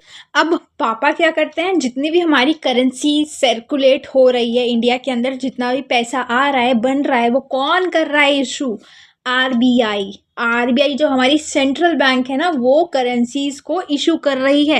वो 1 रुपये के कॉइन को नहीं करती, बाकी सारे नोट को RBI इशू करती है। तो वही मैंने लिखा है, एक्सेप्ट 1 रुपये के नोट को, 1 रुपये के कॉइन को छोड़ के जितनी भी हमारी करेंसी है उसको कौन इशू करती है, RBI इशू करती है। ये सारे बैंक्स को रेगुलेट करती है, कंट्रोल करती है, उन सब की एक्टिविटीज़ को देखती है कि कोई बैंक कैसे परफॉर्म कर रहा है, वो अपने लिमिट्स में रह के काम कर रहा है या नहीं कर रहा, वो कैसे रेगुलेट कर रहा है। उनको जो भी ज़रूरत होती है, वो अपना, जो भी कमर्शियल बैंक है ना, वो अपना रिजर्व मेंटेन करते हैं RBI के पास। तो जब भी उन्हें पैसे की ज़रूरत होती है तो वो RBI से मांग लेते हैं, तो RBI फिर इंटरेस्ट वगैरह ले के दे के वो उन्हें पैसा देती है। तो उनको पूरी तरह से रेगुलेट और कंट्रोल करने का काम किसका है, RBI का है, ठीक है। ये बैंकर टू गवर्नमेंट है, गवर्नमेंट का जो खाता होता है वो RBI के पास ही होता है, ठीक है। अब फॉरेन रिजर्व भी मेंटेन करती है। हम जितनी भी फॉरेन ट्रेड करते हैं या फिर डिस्काउंट जो हमें बिल पे मिलता है, इन सब चीज़ों को प्रमोट करने के लिए फॉरेन एक्सचेंज को रिजर्व करके रखती है, फॉरेन करेंसीज को अपने पास रखती है, ताकि हम क्या कर सकें, फॉरेन करेंसी में डील कर सकें। अच्छा, RBI जो है ना, वो मनी को, क्रेडिट को कंट्रोल करती है। यहाँ पे कंट्रोल है, ठीक है, क्रेडिट को कंट्रोल करती है। वो कैसे करती है, मनी की डिमांड एंड सप्लाई को कंट्रोल करके। वो कैसे करती है, अभी नेक्स्ट वाले टॉपिक में पढ़ेंगे कि कैसे RBI मनी की सप्लाई को और डिमांड को कंट्रोल करती है, ठीक है। तो हमें फंक्शन समझ में आ गए। RBI नोट इशू करती है, रेगुलेट करती है सारे बैंक को, गवर्नमेंट के लिए बैंकर होती है, ऐसा एजेंट भी काम करती है, ऐसा फाइनेंशियल एडवाइज़र भी काम करती है, और बैंकर तो होती है। फॉरेन रिजर्व भी मेंटेन करती है एंड क्रेडिट को भी कंट्रोल करती है। कैसे करती है, इस नेक्स्ट वाले टॉपिक में पढ़ते हैं, ठीक है। क्रेडिट कंट्रोल बाय RBI, कैसे RBI क्रेडिट कंट्रोल करती है। देखो, क्रेडिट कंट्रोल होता क्या है, क्रेडिट कंट्रोल एक ऐसा कंट्रोल है जब हम मनी की सप्लाई और डिमांड को कंट्रोल कर रहे हैं ना, उसे ही क्रेडिट कंट्रोल बोलते हैं। और ये कौन करता है, ये हमारी RBI करती है। अब कैसे करती है कि हमारा जो इंडिया है, हमारी जो इकोनॉमी है, उसमें इतना पैसा जाना चाहिए और इतना नहीं जाना चाहिए, इसको कंट्रोल करने का काम RBI का है, ठीक है। ताकि जो हमारी इंडियन इकोनॉमी है वो पूरी तरह से और अच्छे वे में डेवलप कर सके। इसलिए ये मनी को, क्रेडिट को कंट्रोल करती है। वो कैसे करती है पढ़ते हैं, ठीक है। बहुत अच्छा और इंटरेस्टिंग टॉपिक है, बहुत मज़ा आने वाला है। देखो, इन्फ्लेशन का मतलब तो हम सभी जानते हैं। इन्फ्लेशन मतलब महंगाई, डिफ्लेशन मतलब उसका अपोजिट, जब महंगाई नहीं है। अब देखो क्या होता है, जब चीज़ें महंगी होती हैं, आलू के, प्याज के, सबके दाम बढ़ जाते हैं एकदम से। वो क्यों बढ़ते हैं? वो इसलिए बढ़ते हैं क्योंकि उस टाइम उस चीज़ की डिमांड बहुत ज़्यादा आने लगती है। सपोज़ कि अगर टमाटर के दाम बढ़ गए ना, तो समझ लो कि लोग बहुत सारे टमाटर खरीदना चाह रहे थे, इसलिए टमाटर के दाम आराम से बढ़ा दिए गए हैं। उनकी जो डिमांड है वो बहुत ज़्यादा बढ़ गई थी। जब बहुत ज़्यादा डिमांड बढ़ गई थी तो इसलिए जो टमाटर का प्राइस था वो भी बढ़ गया। अब ऐसा क्यों होता है? देखो, सब कुछ समझेंगे, बहुत आराम से समझने वाला टॉपिक है, आप बहुत अच्छे से समझ में आ जाएगा। जब भी किसी भी चीज़ की डिमांड बढ़ती है ना, तो इसका मतलब लोगों के पास बहुत सारा पैसा है, लोगों के पास बहुत सारा पैसा है, और उसलिए वो उस सामान को खरीदना चाहते हैं, उसकी डिमांड कर रहे हैं। और जब वो डिमांड करते हैं ना, तो ऑटोमेटिकली जो गुड का प्राइस होता है, उस सामान का प्राइस होता है, वो बढ़ा देते हैं। वो इसलिए बढ़ा दिया जाता है क्योंकि अगर लोग इतनी डिमांड करेंगे, भले ही उनके पास बहुत सारा पैसा है, अगर लोग इतनी डिमांड करेंगे तो उस सामान की, उस चीज़ की शॉर्टेज आ सकती है। ऐसा हो सकता है कि जो अमीर लोग थे उनको तो वो सारा सामान मिल गया, जैसे कि टमाटर सारे अमीरों को मिल गए, लेकिन गरीब बेचारा अपनी सब्जी में क्या डालेगा?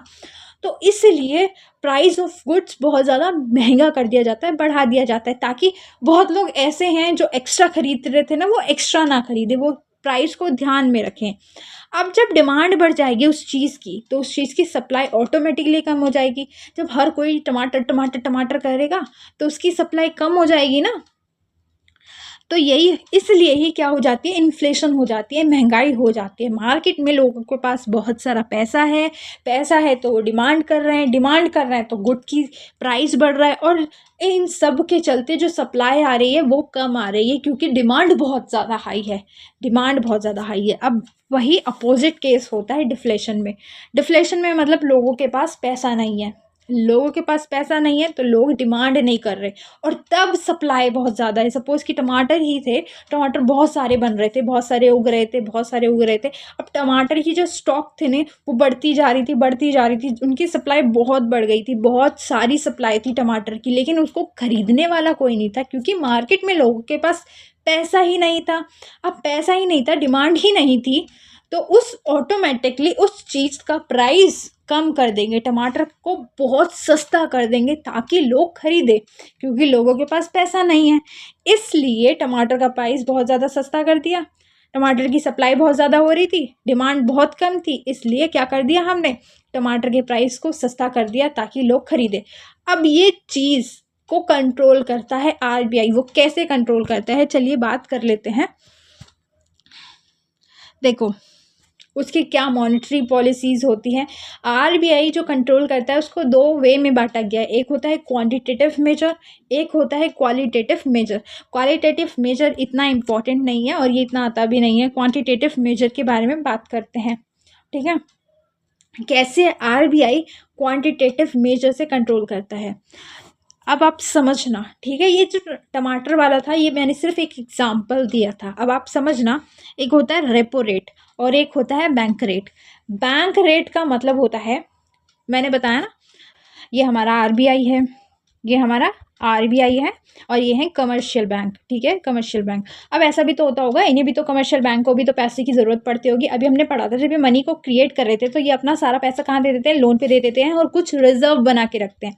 तो ऐसे केस में जब पब्लिक बहुत सारा पैसा मांगने आ जाएगी तो इनको भी तो पैसा लेना पड़ सकता है आरबीआई से।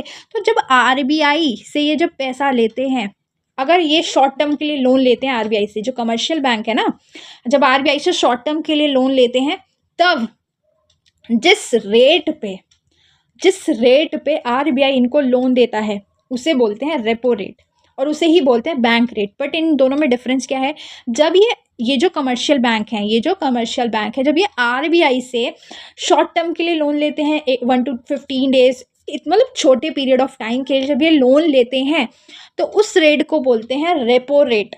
और अगर ये ज़्यादा समय के लिए, ज़्यादा टाइम के लिए बैंक से मतलब आरबीआई से लोन लेते हैं, ज़्यादा टाइम के लिए जब ये लोन लेते हैं तो उसे बोलते हैं बैंक रेट। आप देखो बहुत मज़ेदार चीज़ है समझने वाली। जब ये लोन लेते हैं आरबीआई से तो क्या करती है आरबीआई, इनसे इंटरेस्ट चार्ज करती है, जब आरबीआई देखेगी कि इन्फ्लेशन हो रहा है, डिफ्लेशन हो रहा है, जब ये आरबीआई देखेगी तो आरबीआई कैसे कंट्रोल करेगी। अब ये आरबीआई क्या करेगी, आरबीआई रेपो रेट को और बैंक रेट को बहुत ज़्यादा हाई कर देगी। अब जब ये हाई करेगी तो ये जो कमर्शियल बैंक है, हम जैसे पब्लिक को भी तो रेट ऑफ इंटरेस्ट हाई पे देंगे। अगर ये कमर्शियल बैंक 5% पे इसको इंटरेस्ट दे रहे थे तो ये खुद भी तो अब ज़्यादा ही कमाएंगे ना। सपोज कि ये हम पब्लिक से कमा रहे हैं 10% का इंटरेस्ट, उसमें से 5% आरबीआई को दे देते हैं और 5% खुद रख लेते हैं, क्योंकि इन्होंने आरबीआई से क्या लिया है, कर्जा लिया है। अब कर्जा लिया है तो इंटरेस्ट तो देना ही पड़ेगा, चाहे कमर्शियल बैंक हो, क्योंकि ये बच्चे हैं, भले ही ये पापा क्यों ना हो, इन बच्चों को भी क्या देना पड़ेगा, इंटरेस्ट देना पड़ेगा। अब जितना ये इंटरेस्ट देंगे, सपोज कि 5% देंगे या 2% देंगे, उससे ज़्यादा ये लोग हमसे चार्ज करेंगे। जब हमसे चार्ज करेंगे तो हम क्या सोचेंगे कि इंटरेस्ट रेट इस वक्त बहुत ज़्यादा हाई है, तो हम लोन ही नहीं लेंगे, है ना। उस समय लोन ही नहीं लेंगे, तो लोन नहीं लेंगे तो हमारे पास पैसा नहीं होगा, और पैसा नहीं होगा तो हम उस चीज़ की उतनी डिमांड नहीं करेंगे, और डिमांड नहीं करेंगे तो प्राइस ऑफ गुड उतना ज़्यादा हाई नहीं होगा, तो इन्फ्लेशन क्या होगा, कम हो जाएगा ऑटोमेटिकली। क्या होगा, मैं बस इतना समझाने की कोशिश कर रही हूँ कि जब आरबीआई ने इनको कर्जा दिया तो ये आरबीआई क्या कर सकता है, इंटरेस्ट रेट को बहुत ज़्यादा हाई कर सकता है। जब ये बहुत ज़्यादा हाई होगा तो ये हमसे भी हाई चार्ज करेंगे। जब हमसे हाई चार्ज करेंगे तो हम लोन लेंगे ही नहीं, लोन लेंगे ही नहीं तो हमारे पास पैसा नहीं होगा, और जब पैसा ही नहीं होगा तो हम उस चीज़ की डिमांड ही नहीं करेंगे, और डिमांड नहीं करेंगे तो सिंपल सी बात है, गुड का प्राइस हैवी नहीं होगा और महंगाई नहीं होगी। तो ऐसे बनती है महंगाई।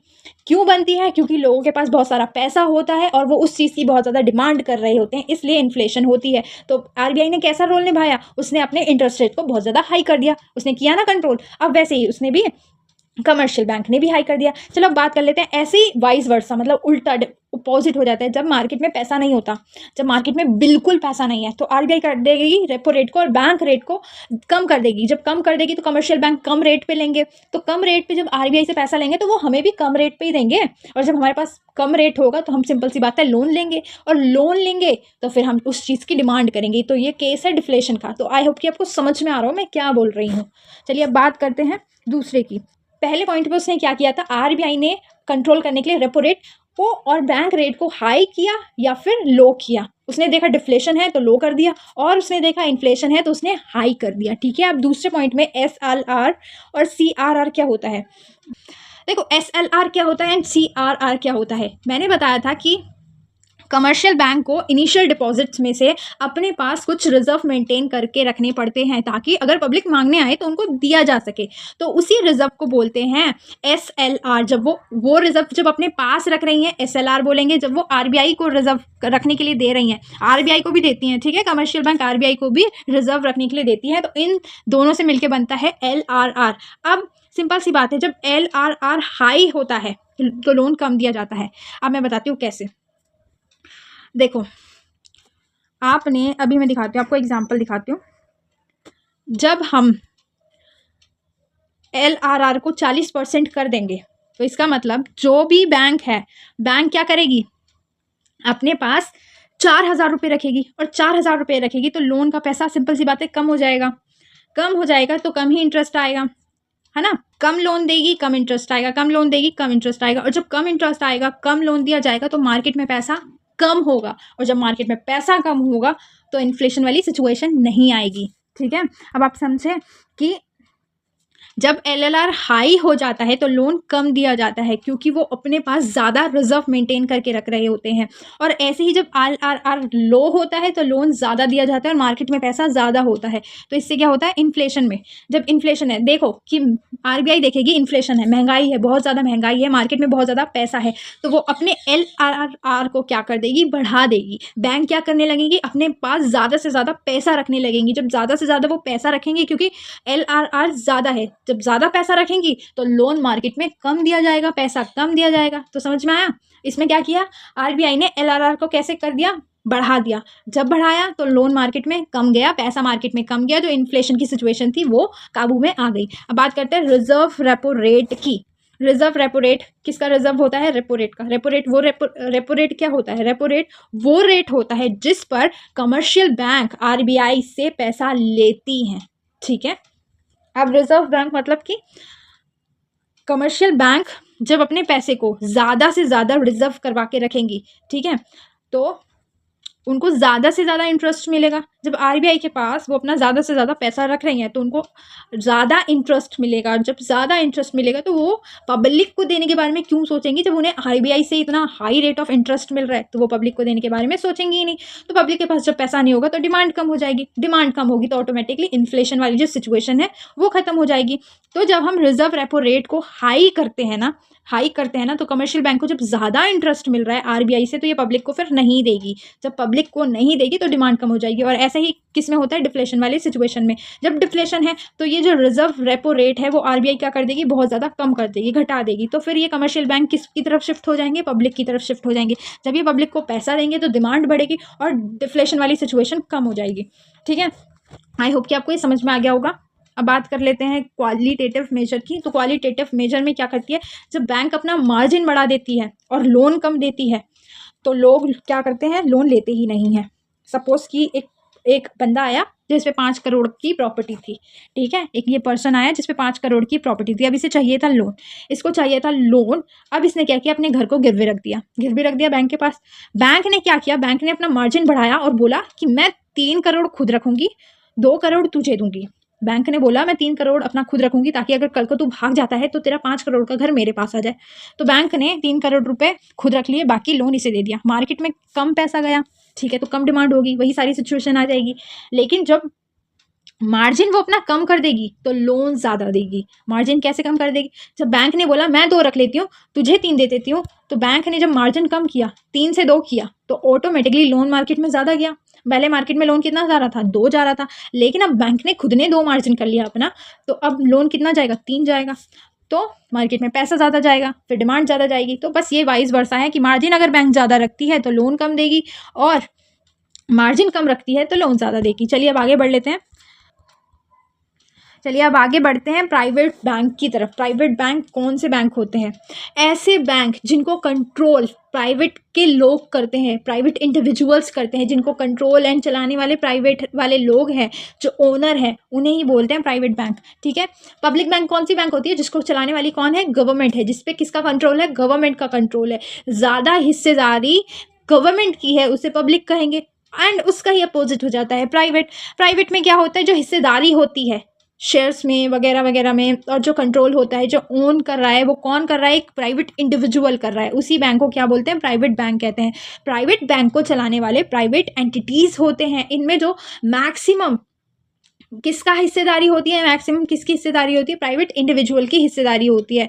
जो ये इंटरेस्ट रेट ऑफ सेविंग है वो भी हाई देते हैं, इसलिए हाई देते हैं क्योंकि ये प्राइवेट बैंक है, ठीक है। और एग्जाम्पल की बात करूँ तो इसके HDFC, ICICI, एक्सिस बैंक, ये किसके एग्जाम्पल है? प्राइवेट बैंक के एग्जाम्पल हैं। चलिए अब बात कर लेते हैं टाइप्स ऑफ डिपॉजिट्स अकाउंट की। कितने तरह के डिपॉजिट्स अकाउंट होते हैं? तो डिपॉजिट अकाउंट 4 तरीके के होते हैं: saving account, recurring deposit account, current account and fixed deposit account. तो इन सब के बारे में आपने सुना ही होगा। चलिए एक एक करके पढ़ लेते हैं। फिक्स्ड डिपॉजिट अकाउंट कौन से अकाउंट होते हैं?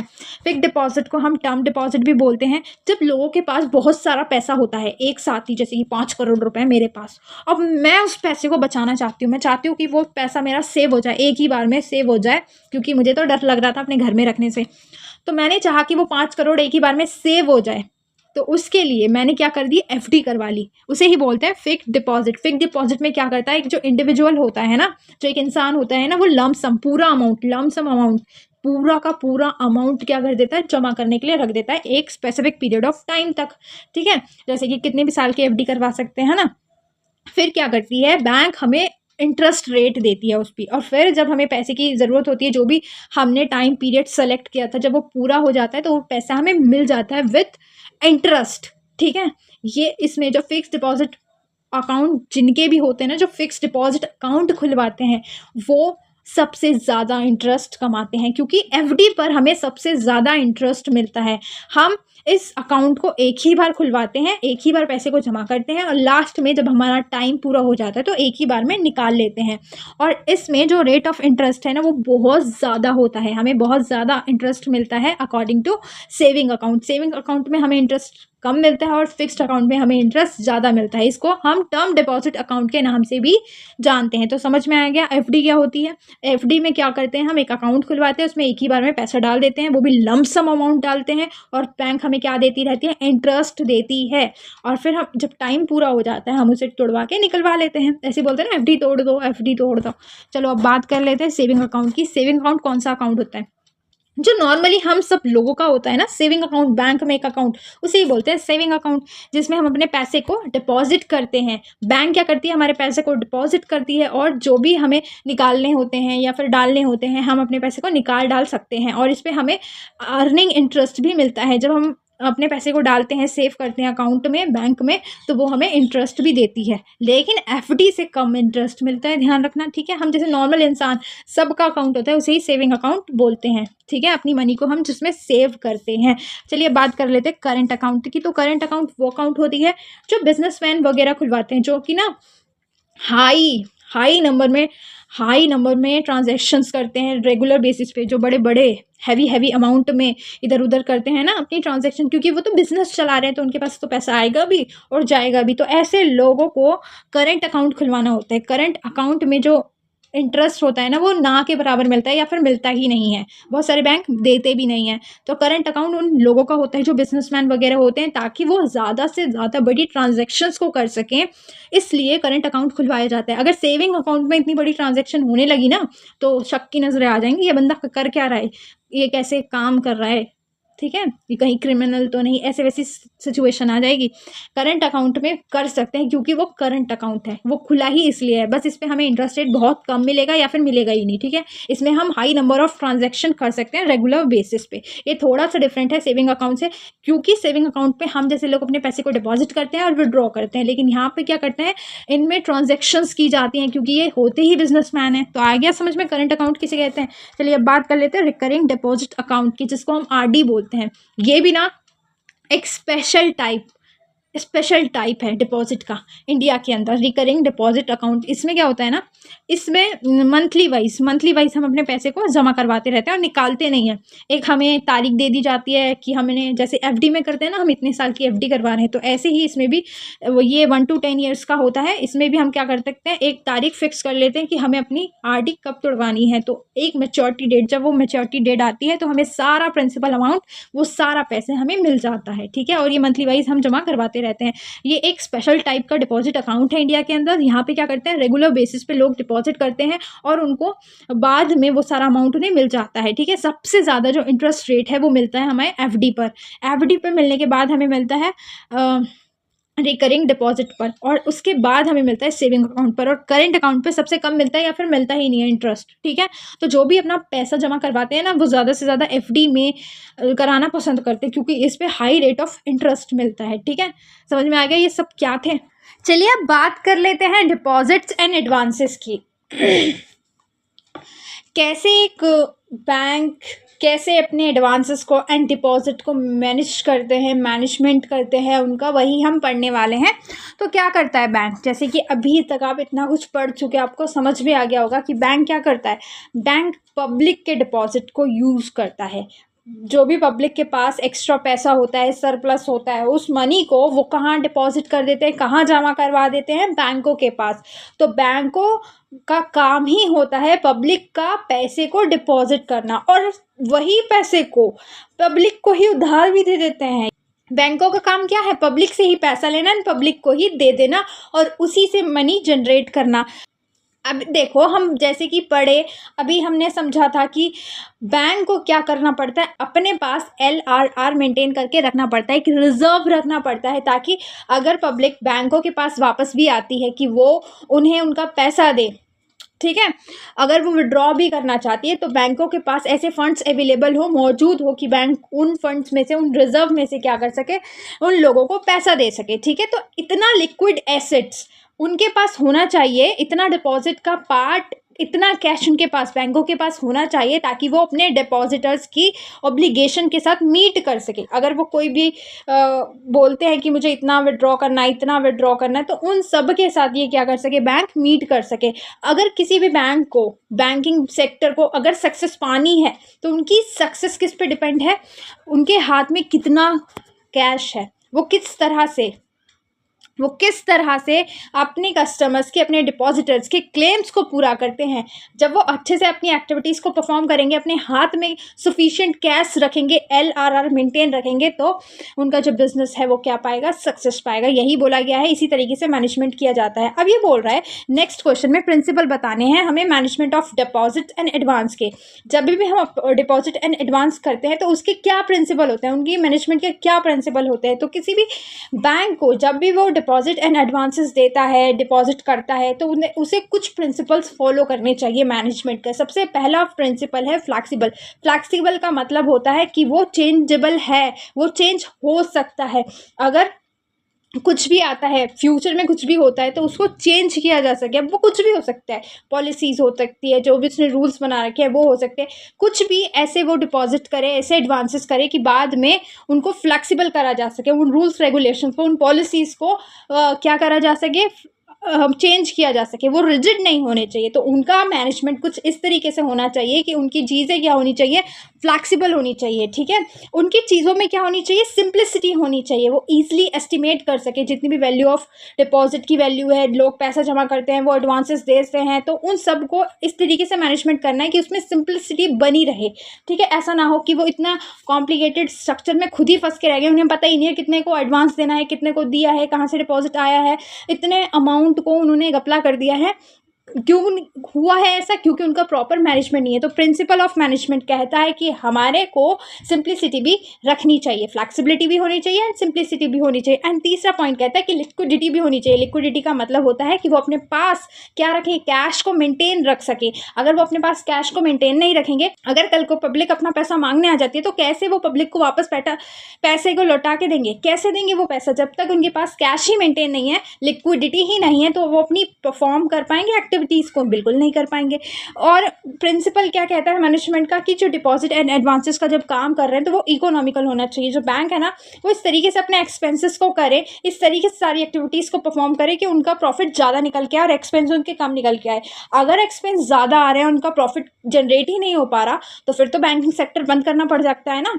तो मैनेजमेंट कैसा होना चाहिए, इकोनॉमिकल होना चाहिए। और लास्ट पॉइंट ये कहता है कि जितना भी पब्लिक से फंड आता है, जितना भी डिपॉजिट आता है, उसको पूरी तरह से, अच्छी तरह से यूटिलाइज किया जाना चाहिए। लोगों को लोन देना चाहिए, उनसे इंटरेस्ट कमाना चाहिए, तो फुल्ली तरह से उसे यूटिलाइज किया जाना चाहिए। यही थे principle of management of deposits and advances. चलिए आगे बढ़ते हैं और पढ़ते हैं procedure to open a bank account. एक बैंक अकाउंट को खोलने का क्या प्रोसेस होता है, किस तरीके से एक बैंक अकाउंट खोलते हैं हम। तो सबसे पहले अगर आप ही अज्यूम कर लो कि आपको एक बैंक अकाउंट खुलवाना है, तो सबसे पहले आप डिसाइड करोगे कि आपको कौन सा अकाउंट खुलवाना है। मतलब कि अभी हमने पढ़ा था कितने सारे अकाउंट होते हैं, FD होता है, करंट अकाउंट होता है, सेविंग अकाउंट होता है। तो हम नॉर्मली इंसान सेविंग अकाउंट ही खुलवाते हैं। तो हमने अकाउंट का टाइप डिसाइड कर लिया कि हमें सेविंग अकाउंट खुलवाना है। फिर हमने सोचा कि अच्छा, मैं तो SBI में ही खुलवाऊंगा क्योंकि वो बहुत अच्छी सर्विसेज देता है।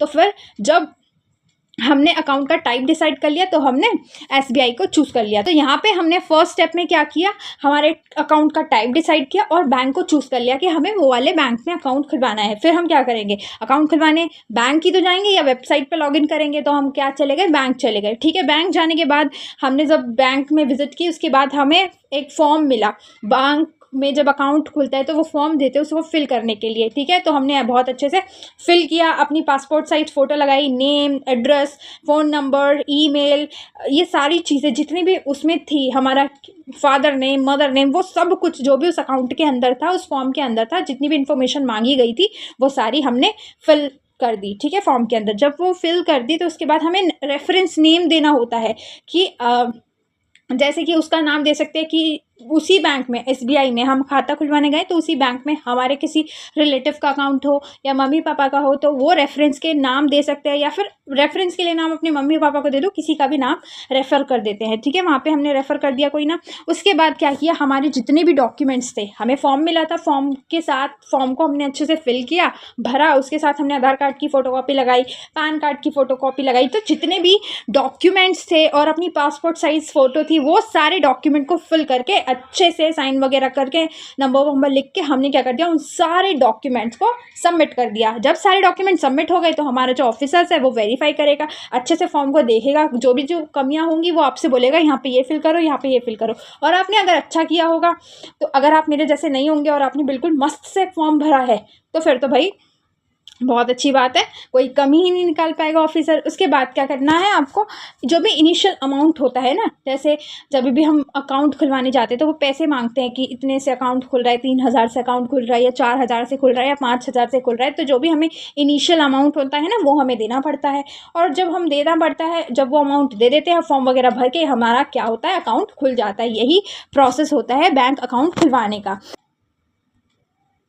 इसकी जो फ़ोटो है ना वो थोड़ी सी ब्लर हो गई थी, मैंने शाम के टाइम ये फ़ोटो खींची थी, तब उजाला था, लेकिन ये ब्लर हो गई। और ये सारी फ़ोटो मैंने रात को देखी तो अब मुझे पता नहीं चला कि ये ब्लर थी फ़ोटो, अब इसलिए ऐसे ही लगाना पड़ा, तो इसके लिए आई एम रियली सॉरी। चलिए स्टार्ट करते हैं। CRR और SLR क्या होता है। देखो क्या होता है ना, यहाँ पे मैंने बहुत अच्छे से बनाया था। एक पर्सन है, पब्लिक है, पब्लिक क्या करती है, अपने पैसे को बैंक में सबमिट करवाती है, और बैंक क्या, लोग जो कमर्शियल बैंक होते हैं वो क्या करते हैं, एक रिजर्व, एक अमाउंट जो भी पब्लिक ने जमा करवाया उसमें से कुछ हिस्सा, थोड़ा बहुत हिस्सा RBI के पास सबमिट करवा देते हैं, रखवा देते हैं। ठीक है, तो जिस रेशियो पे जो पब्लिक का पैसा है वो रखा जाता है RBI के पास, जो कि कमर्शियल बैंक रखते हैं, उसी को बोलते हैं CRR, कैश रिजर्व रेशियो। जिस पे वो वाला रेशियो जिस पर कैश क्या होगा, रिजर्व होगा RBI के पास। और कौन रिजर्व करवाएगा, कमर्शियल बैंक करवाएगा, और वो पैसा किसका होगा, वो पब्लिक का पैसा होगा। ठीक है, तो उसे ही क्या बोलते हैं, कैश रिजर्व रेशियो बोलते हैं। इसमें मैंने लिखा है minimum amount as specified by the central bank, वो मिनिमम अमाउंट जो सेंट्रल बैंक ने स्पेसिफाई कर रखा है। ठीक है, वो कमर्शियल बैंक क्या करते हैं, उस अमाउंट को मेंटेन करते हैं सेंट्रल बैंक के साथ, जो कि होता पब्लिक का ही है। वही अमाउंट क्या कहलाता है, CRR कहलाता है, क्योंकि CRR एक रेशियो है, उस रेशियो पे हमें वो अमाउंट रखना पड़ता है। जितना भी पब्लिक का पैसा आया है उस रेशियो के साथ हम वो अमाउंट क्या कर देते हैं, RBI के पास रख देते हैं। SLR की बात करें तो ये वाला जो पैसा होता है ना, ये वाला जो रिजर्व होता है, ये भी एक रिजर्व ही होता है, स्टैट्यूटरी लिक्विडिटी रेशियो। इसमें क्या होता है, मिनिमम परसेंटेज जो होती है ना पब्लिक के डिपॉजिट्स की, वो रखनी पड़ती है। पर कौन रखता है, इस केस में कमर्शियल बैंक रखते हैं, इस केस में RBI रखते हैं, और इस केस में कमर्शियल बैंक ही रखते हैं। कमर्शियल बैंक को कुछ चीज़ मेंटेन करके रखनी पड़ती है अपनी तरफ, इसलिए वो मेंटेन करते हैं, ताकि अगर कल को पब्लिक आ जाती है अपना पैसा मांगने, उनको अपना उनका पैसा दिया जा सके, वो अच्छे से विड्रॉ कर सके। तो लिक्विड कैश की फॉर्म में थोड़ा सा रिजर्व बना के रखते हैं, इसको क्या बोलते हैं, SLR बोलते हैं। ठीक है, समझ में आया। यहाँ पे RBI रखती है, यहाँ पे सेंट्रल बैंक रखते हैं, थोड़ा थोड़ा रिजर्व रखते हैं पैसों का। ठीक है, जिस रेशियो पे रखते हैं वो होता है CRR SLR। ठीक है, चलिए अब आगे पढ़ते हैं। इंश्योरेंस, इंश्योरेंस क्या होता है, इंश्योरेंस आपने नाम तो सुना ही होगा इंश्योरेंस का। इंश्योरेंस क्या होता है, इंश्योरेंस का मतलब होता है वो एग्रीमेंट, वो कॉन्ट्रैक्ट जिसको करने के बाद हमें क्या करना पड़ता है, एक प्रीमियम देना पड़ता है, और बदले में हमें एक लमसम अमाउंट मिलता है। मैंने क्या बोल दिया, समझ नहीं आया ना।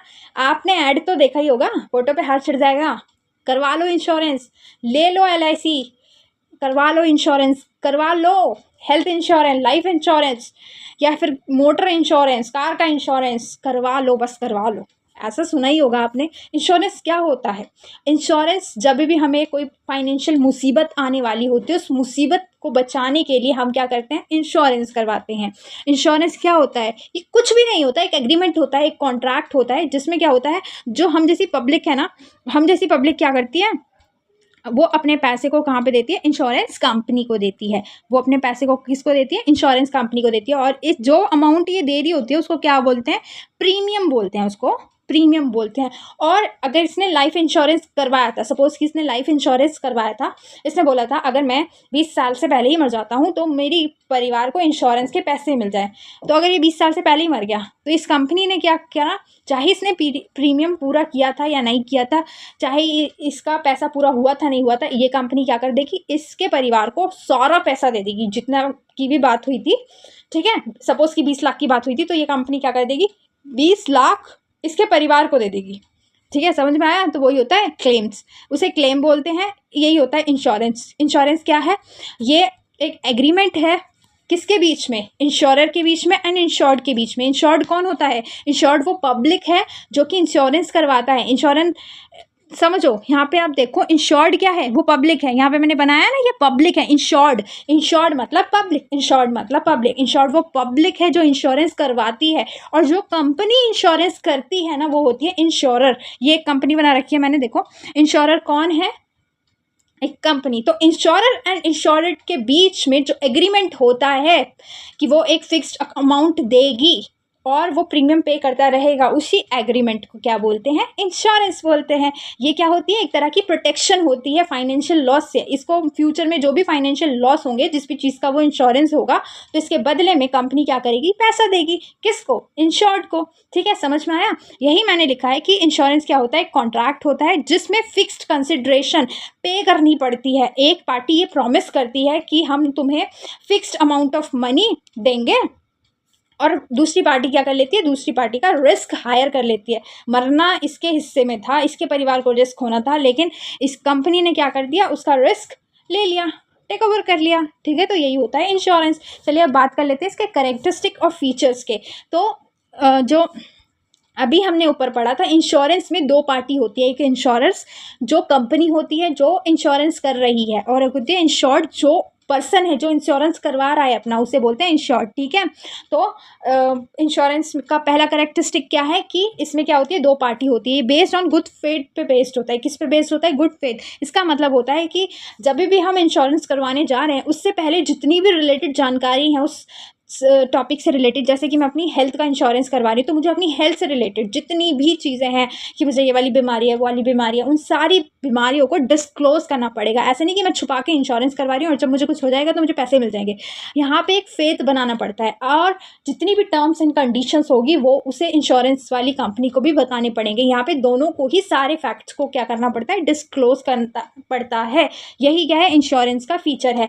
तीसरा कि इंश्योरेंस वेरियस टाइप का होता है। ठीक है, कार का भी इंश्योरेंस होता है, हेल्थ का भी होता है, लाइफ का भी होता है। तो इंश्योरेंस के बहुत सारे टाइप्स होते हैं।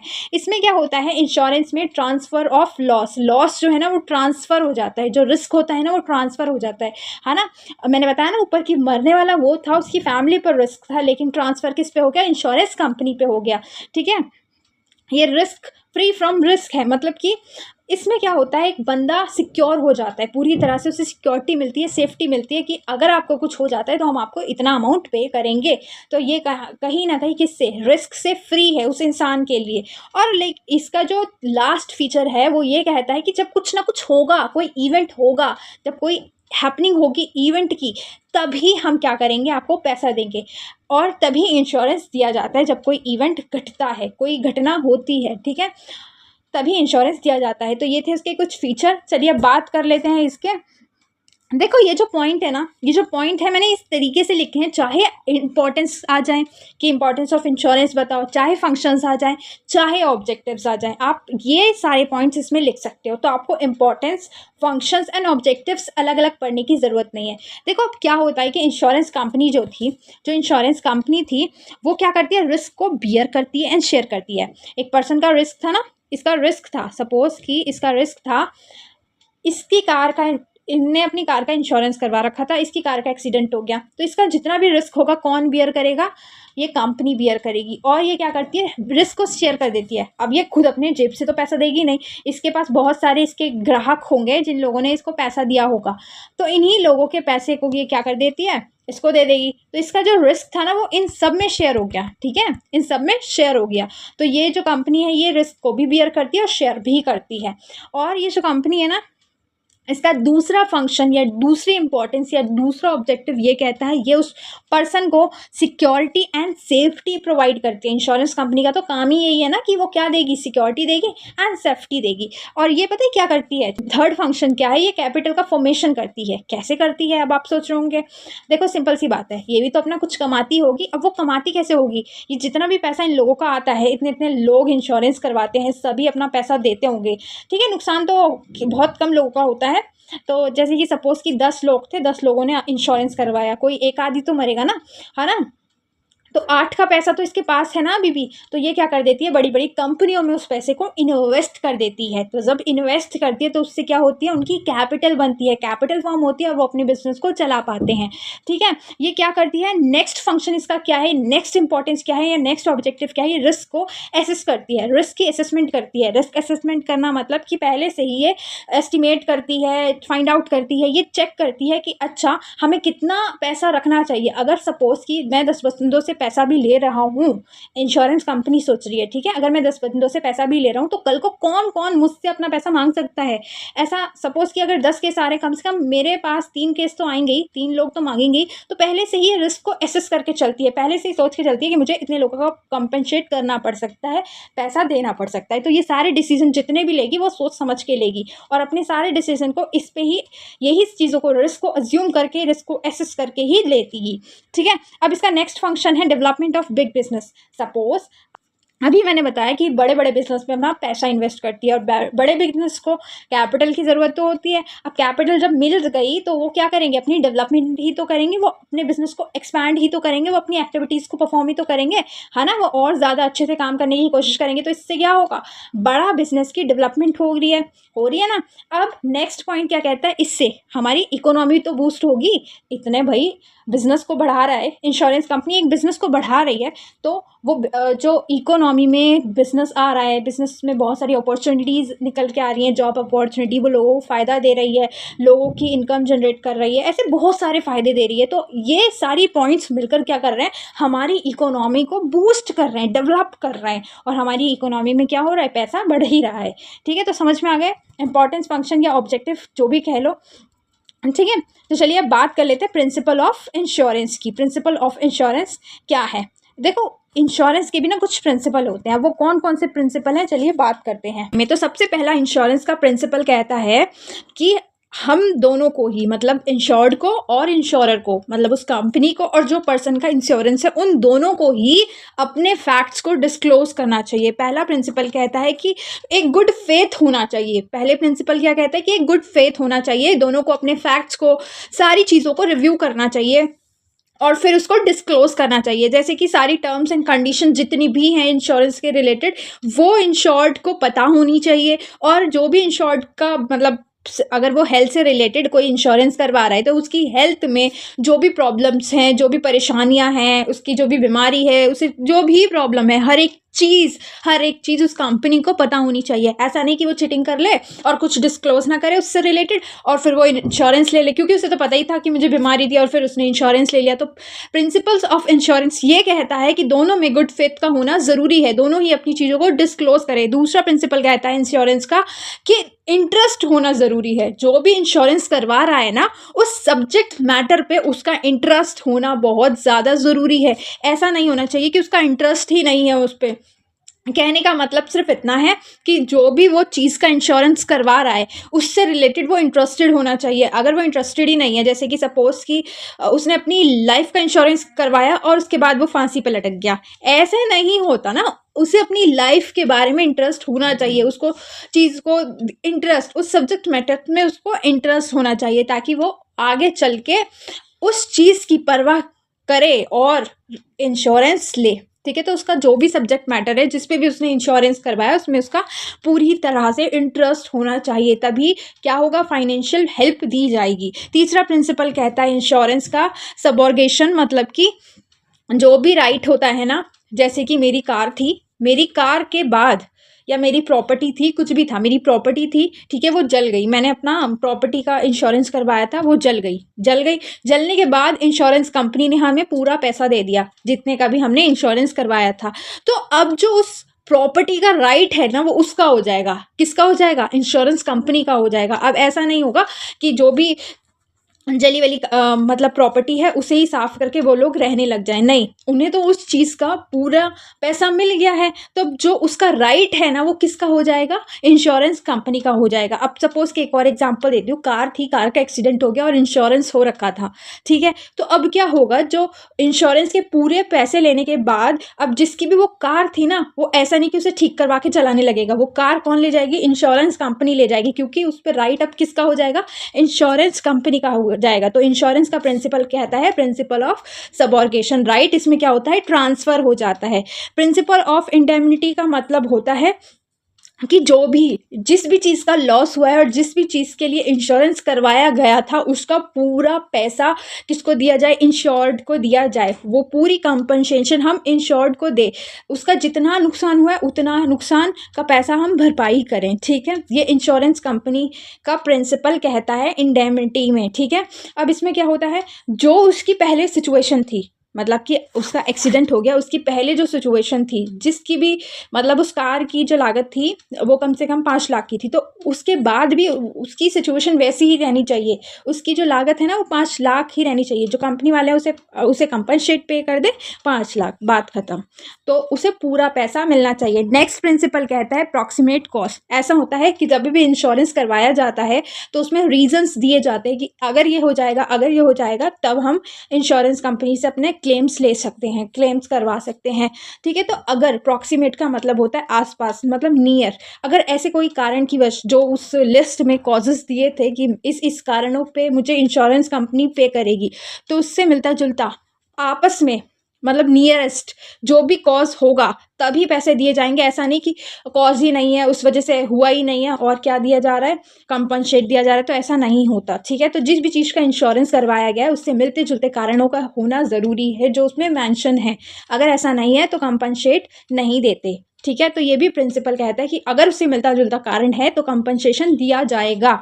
नेक्स्ट प्रिंसिपल कहता है mitigation of loss. Mitigation of loss का मतलब कि जो इंश्योर्ड है, जिसने उस जो इंश्योरेंस करवा रहा है, ठीक है, वो अपनी कोशिशें लगातार करता रहे, जो भी उसका लॉस होगा ना उसको मिनिमाइज करने की कोशिश करे। सपोज कि अगर गाड़ी का आग लग गई, सपोज घर पे आग लग गई, ठीक है, सपोज कि घर पे ना आग लग गई उसके, तो ऐसा नहीं है वो खड़े होकर देख रहा है ओह वाओ इसमें आग लगती रहेगी और मैं इंश्योरेंस कंपनी से अपना पैसा ले लूँगा, ऐसे नहीं, उसके एफर्ट्स दिखना चाहिए कि हाँ उसने लॉस को मिनिमाइज़ करने की कोशिश की है। अगर उसने मिनिमाइज़ करने की कोशिश नहीं की थी तो उसे इंश्योरेंस की कंपनसेशन नहीं दी जाएगी तब, ठीक है। तो मिटिगेशन ऑफ लॉस का प्रिंसिपल क्या कहता है कि इंश्योर्ड को भी ट्राई करना चाहिए जितना ज़्यादा हो सके लॉस को मिनिमाइज़ करने का, ठीक है। नेक्स्ट प्रिंसिपल कहता है कि अगर इंश्योर्ड ने मतलब उस पर्सन ने अगर 3-4 कंपनी से इंश्योरेंस ले रखा है तो जो भी उसका लॉस होगा उसकी भरपाई वो 3-4 कंपनी ही करेगी। जो इंश्योरर होगा वो रिस्क को क्या कर देगा? शेयर कर देगा हर एक कंपनी पे, ठीक है। तो वो हर एक कंपनी से पैसा ले सकता है जितना भी उसने इंश्योरेंस करवा रखा है। या तो ये पहले ही रेशियो में डिसाइड हो सकता है कि 2:1:3 का रेशियो में वो कंपनियों से पैसा लेगा, या फिर अगर रेशियो डिसाइड नहीं होता तो वो बराबर बराबर ले सकता है। तो ये प्रिंसिपल ऑफ कंट्रीब्यूशन कहता है। तो आई होप कि आपको इंश्योरेंस के प्रिंसिपल समझ में आए होंगे कि इंश्योरेंस के प्रिंसिपल क्या कहते हैं। चलिए अब नेक्स्ट बात करते हैं IRDA के बारे में। IRDA क्या है? IRDA अभी मैंने बताया था ना RBI कौन होता है? जो सब पे नज़र रखता है। सारे कमर्शियल बैंक के फादर को हम RBI कहते हैं, है ना। वो उनको रेगुलेट करता है, चलाता है, ये देखता है कि बैंक कोई गलत काम तो नहीं कर रहे, है ना, उनके जो काम हो रहे हैं वो सही तरीके से हो रहे हैं, उनको रेगुलेट करता है, उन्हें डायरेक्शन देता है, उन्हें एडवाइस देता है ताकि वो अपने काम को अच्छे वे में कर सकें। ऐसे ही IRDA होता है। IRDA का काम क्या होता है? जितनी भी इंश्योरेंस कंपनी है, जो भी इंश्योरेंस सेक्टर है, वो कोई फ्रॉडबाजी ना करे, कोई गलत चीज़ें ना करे, तो इन सब पे रेगुलेट करने का काम, इनको लाइसेंस प्रोवाइड करने का काम और इनके काम को डायरेक्शन देने का काम और एडवाइस देने का काम, और ये सही तरीके से चले, रेगुलेट हो, ठीक है, और इन पे सुपरवाइज भी करता है। IRDA क्या होता है? IRDA एक insurance regulatory and development authority है, ठीक है। IRDA की फुल फॉर्म मैंने यहाँ लिख रखी है, जो कब आई थी? अप्रैल 2000 में आई थी।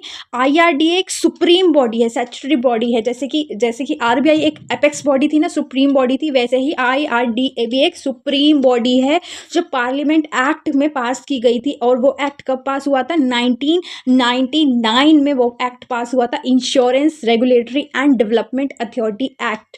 क्योंकि इससे पहले बहुत सारी इंश्योरेंस कंपनी आके फेल हो चुकी थी, ठीक से काम नहीं कर पा रही थी, तो इन सब के चलते IRDA आया था, जो क्या करता था, जिसका काम क्या था, जो भी इंश्योरेंस सेक्टर है ना, उसकी डेवलपमेंट के लिए, जैसे कि एक फादर का हाथ होना एक घर पे बहुत ज़्यादा ज़रूरी है, वैसे ही RBI का होना ज़रूरी है सारे बैंकों के लिए, और वैसे ही IRDA का होना ज़रूरी है इंश्योरेंस सेक्टर के लिए। उनको चलाने वाला, उनको गाइड करने वाला, उनको सुपरवाइज करने वाला भी तो कोई होना चाहिए ना, ताकि वो ठीक ढंग से काम कर सके।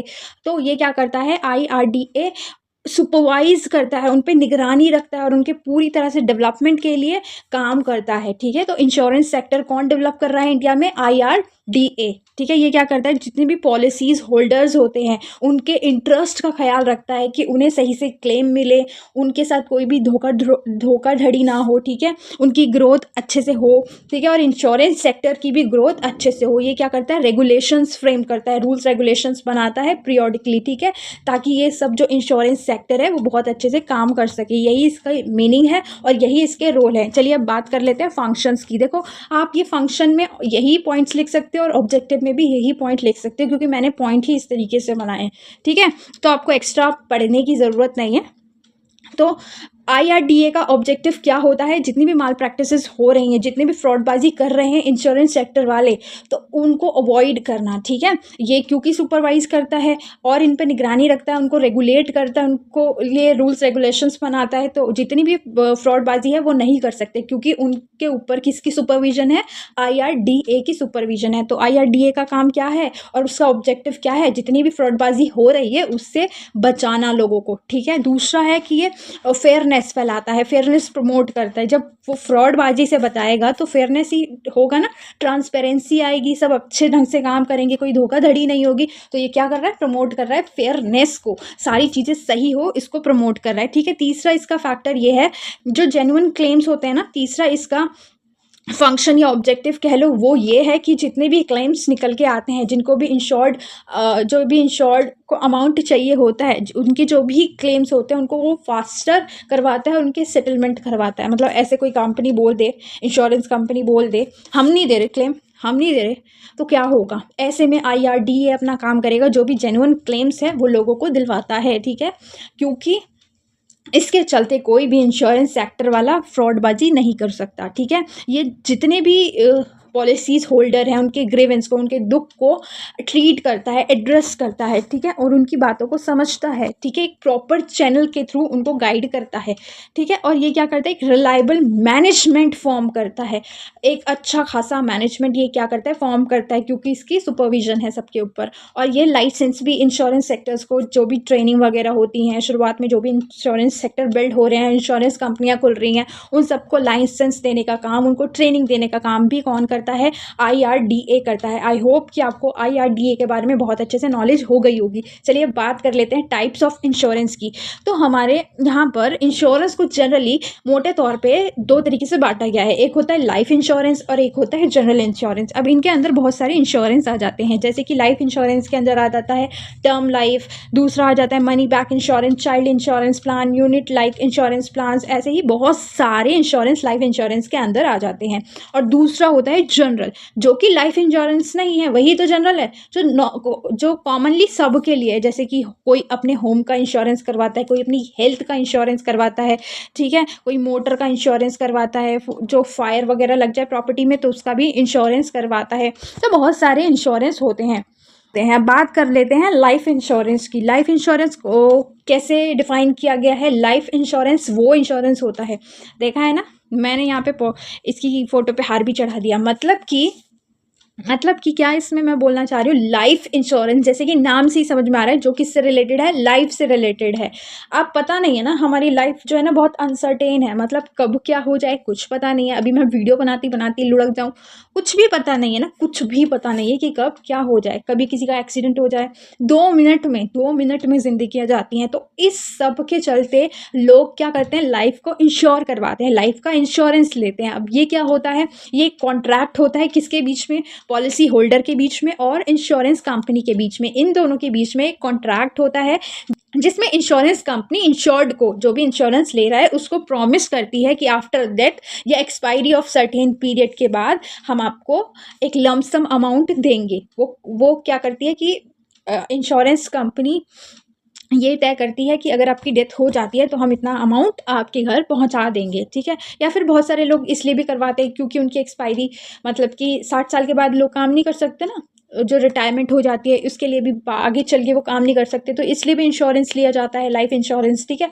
तो या फिर डेथ हो जाए तो उसके लिए भी लाइफ इंश्योरेंस लिया जाता है, जिसमें ये क्या करते हैं, लोग क्या करते हैं, एक स्मॉल अमाउंट ऑफ प्रीमियम ये देते हैं, किसको, कंपनी को देते हैं। जो भी अमाउंट ये पे करते हैं ना, उसको प्रीमियम बोलते हैं। ये कंपनी को देते हैं और कंपनी क्या करती है, आफ्टर डेथ अगर ये हो जाती है, इस बीच में जो भी इन्होंने टाइम पीरियड दिया है, जैसे इन्होंने 20 साल दिए हैं, 20 साल के अंदर इसकी डेथ हो जाती है तो वो कंपनी इसको पे कर देगी। लेकिन अगर नहीं होती है तो after expiry of certain period ये पूरा अमाउंट निकाल लेगा, और वो भी प्लस बोनस के साथ। वो अमाउंट जितना इसने जमा किया है वो तो होगा ही होगा, प्लस में थोड़ा एक्स्ट्रा मिलेगा इसे, क्योंकि ये एक तरह की इन्वेस्टमेंट होती है। चलिए बात कर लेते हैं कि जो लाइफ का इंश्योरेंस है वो एक प्रोटेक्शन और इन्वेस्टमेंट की तरह कैसे काम करती है। समझ में आ गया आपको? प्रोटेक्शन का मतलब तो अभी तक हम समझते आए हैं कि ये क्या करती है, इंश्योरेंस क्या करती है, हमारे को प्रोटेक्ट करती है। जितनी भी हमारे पास फाइनेंशियल क्राइसिस आने वाली हैं उससे हमें क्या करती है, प्रोटेक्ट करती है। आफ्टर डेथ ये हमें क्या करेगी, एक सम ऑफ अमाउंट पे करेगी, ठीक है। एक तरह से हमें फाइनेंशियल हेल्प देगी जो हमें चाहिए होगी, ठीक है। हम इसलिए तो इंश्योरेंस करवा रहे हैं ना, ताकि वो हमें सेफ्टी प्रोवाइड कर सके, सिक्योरिटी प्रोवाइड कर सके, और जितनी भी हमारी फाइनेंशियल क्राइसिस हो सकती है उससे हम बच सकें, इसलिए इंश्योरेंस करवा रहे हैं। तो ये एज अ प्रोटेक्शन की तरह तो काम करती है, प्रोटेक्ट तो करती है इंश्योर्ड को, लेकिन ये एज अ इन्वेस्टमेंट की तरह भी काम करती है। हम बैंक में भी तो पैसा जमा करते हैं, बैंक क्या करती है, फिर हमें इंटरेस्ट देती है। ऐसे ही हम जब इंश्योरेंस कंपनी के पास अपना पैसा जमा करते हैं तो जब वो सर्टेन पीरियड ऑफ टाइम ख़त्म हो जाता है उसके बाद वो हमारा पैसा हमको वापस दे देती है, और उसमें भी कुछ एक्स्ट्रा करके ही देती है, बोनस ऐड होता है उसमें भी, ठीक है। तो हम अगर ये प्रोटेक्ट नहीं कर रही, अगर ये प्रोटेक्ट नहीं कर रही तो एज अ इन्वेस्टमेंट भी तो काम करती है, प्रोटेक्शन की तरह काम तो करती ही करती है, साथ में इन्वेस्टमेंट की तरह भी करती है। जब वो टाइम ख़त्म हो जाएगा, जो हम प्रीमियम भर रहे हैं, जितने भी हर महीने या क्वार्टरली या ईयरली जैसे भी हम प्रीमियम भर रहे थे, उसके बाद वो अमाउंट को क्या कर दिया जाएगा, रिटर्न कर दिया जाएगा विद बोनस, तो एक्स्ट्रा ही पैसा हमें मिलेगा। तो इस तरह से ये एक इन्वेस्टमेंट भी हो गई, हम क्या कर रहे हैं, पैसे को इन्वेस्ट कर रहे हैं, तो प्रोटेक्शन की तरह काम करेगी और इन्वेस्टमेंट की तरह भी काम करेगी। चलिए अब बात कर लेते हैं जनरल इंश्योरेंस की। तो जनरल इंश्योरेंस क्या होता है, जनरल इंश्योरेंस वो इंश्योरेंस होता है जो कि लाइफ इंश्योरेंस नहीं है। एक होता है लाइफ इंश्योरेंस, एक होता है जनरल इंश्योरेंस।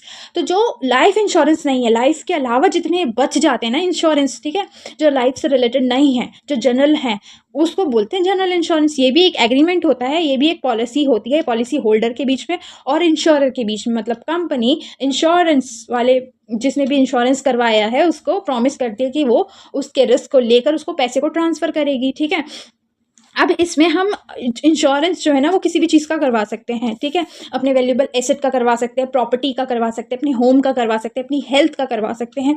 इसमें बहुत सारे इंश्योरेंस करवा सकते हैं। हम अपनी कार का इंश्योरेंस करवा सकते हैं, अगर बहुत सारे रीज़न हो सकते हैं, हम किसी भी चीज़ से फायर में या फिर चोरी हो जाए, बलगैरी की वजह से, जितनी भी चीज़ें हैं ये जो कॉमनली होती हैं, जैसे कि हमारी गाड़ी है वो जल गई है या फिर चोरी हो गई है, तो उन सब के लिए हमने इंश्योरेंस करवा रखा है। ऐसे ही हमने अपने घर के लिए भी करवा रखा है, ऐसे ही हमने अपनी हेल्थ के लिए भी करवा रखा है। ये हमें जितनी भी प्रॉब्लम होंगी रिलेटेड टू अवर हेल्थ, जितनी भी इलनेस होगी, तो सारा मेडिकल का खर्चा वर्चा कौन देगी, इंश्योरेंस कंपनी देगी।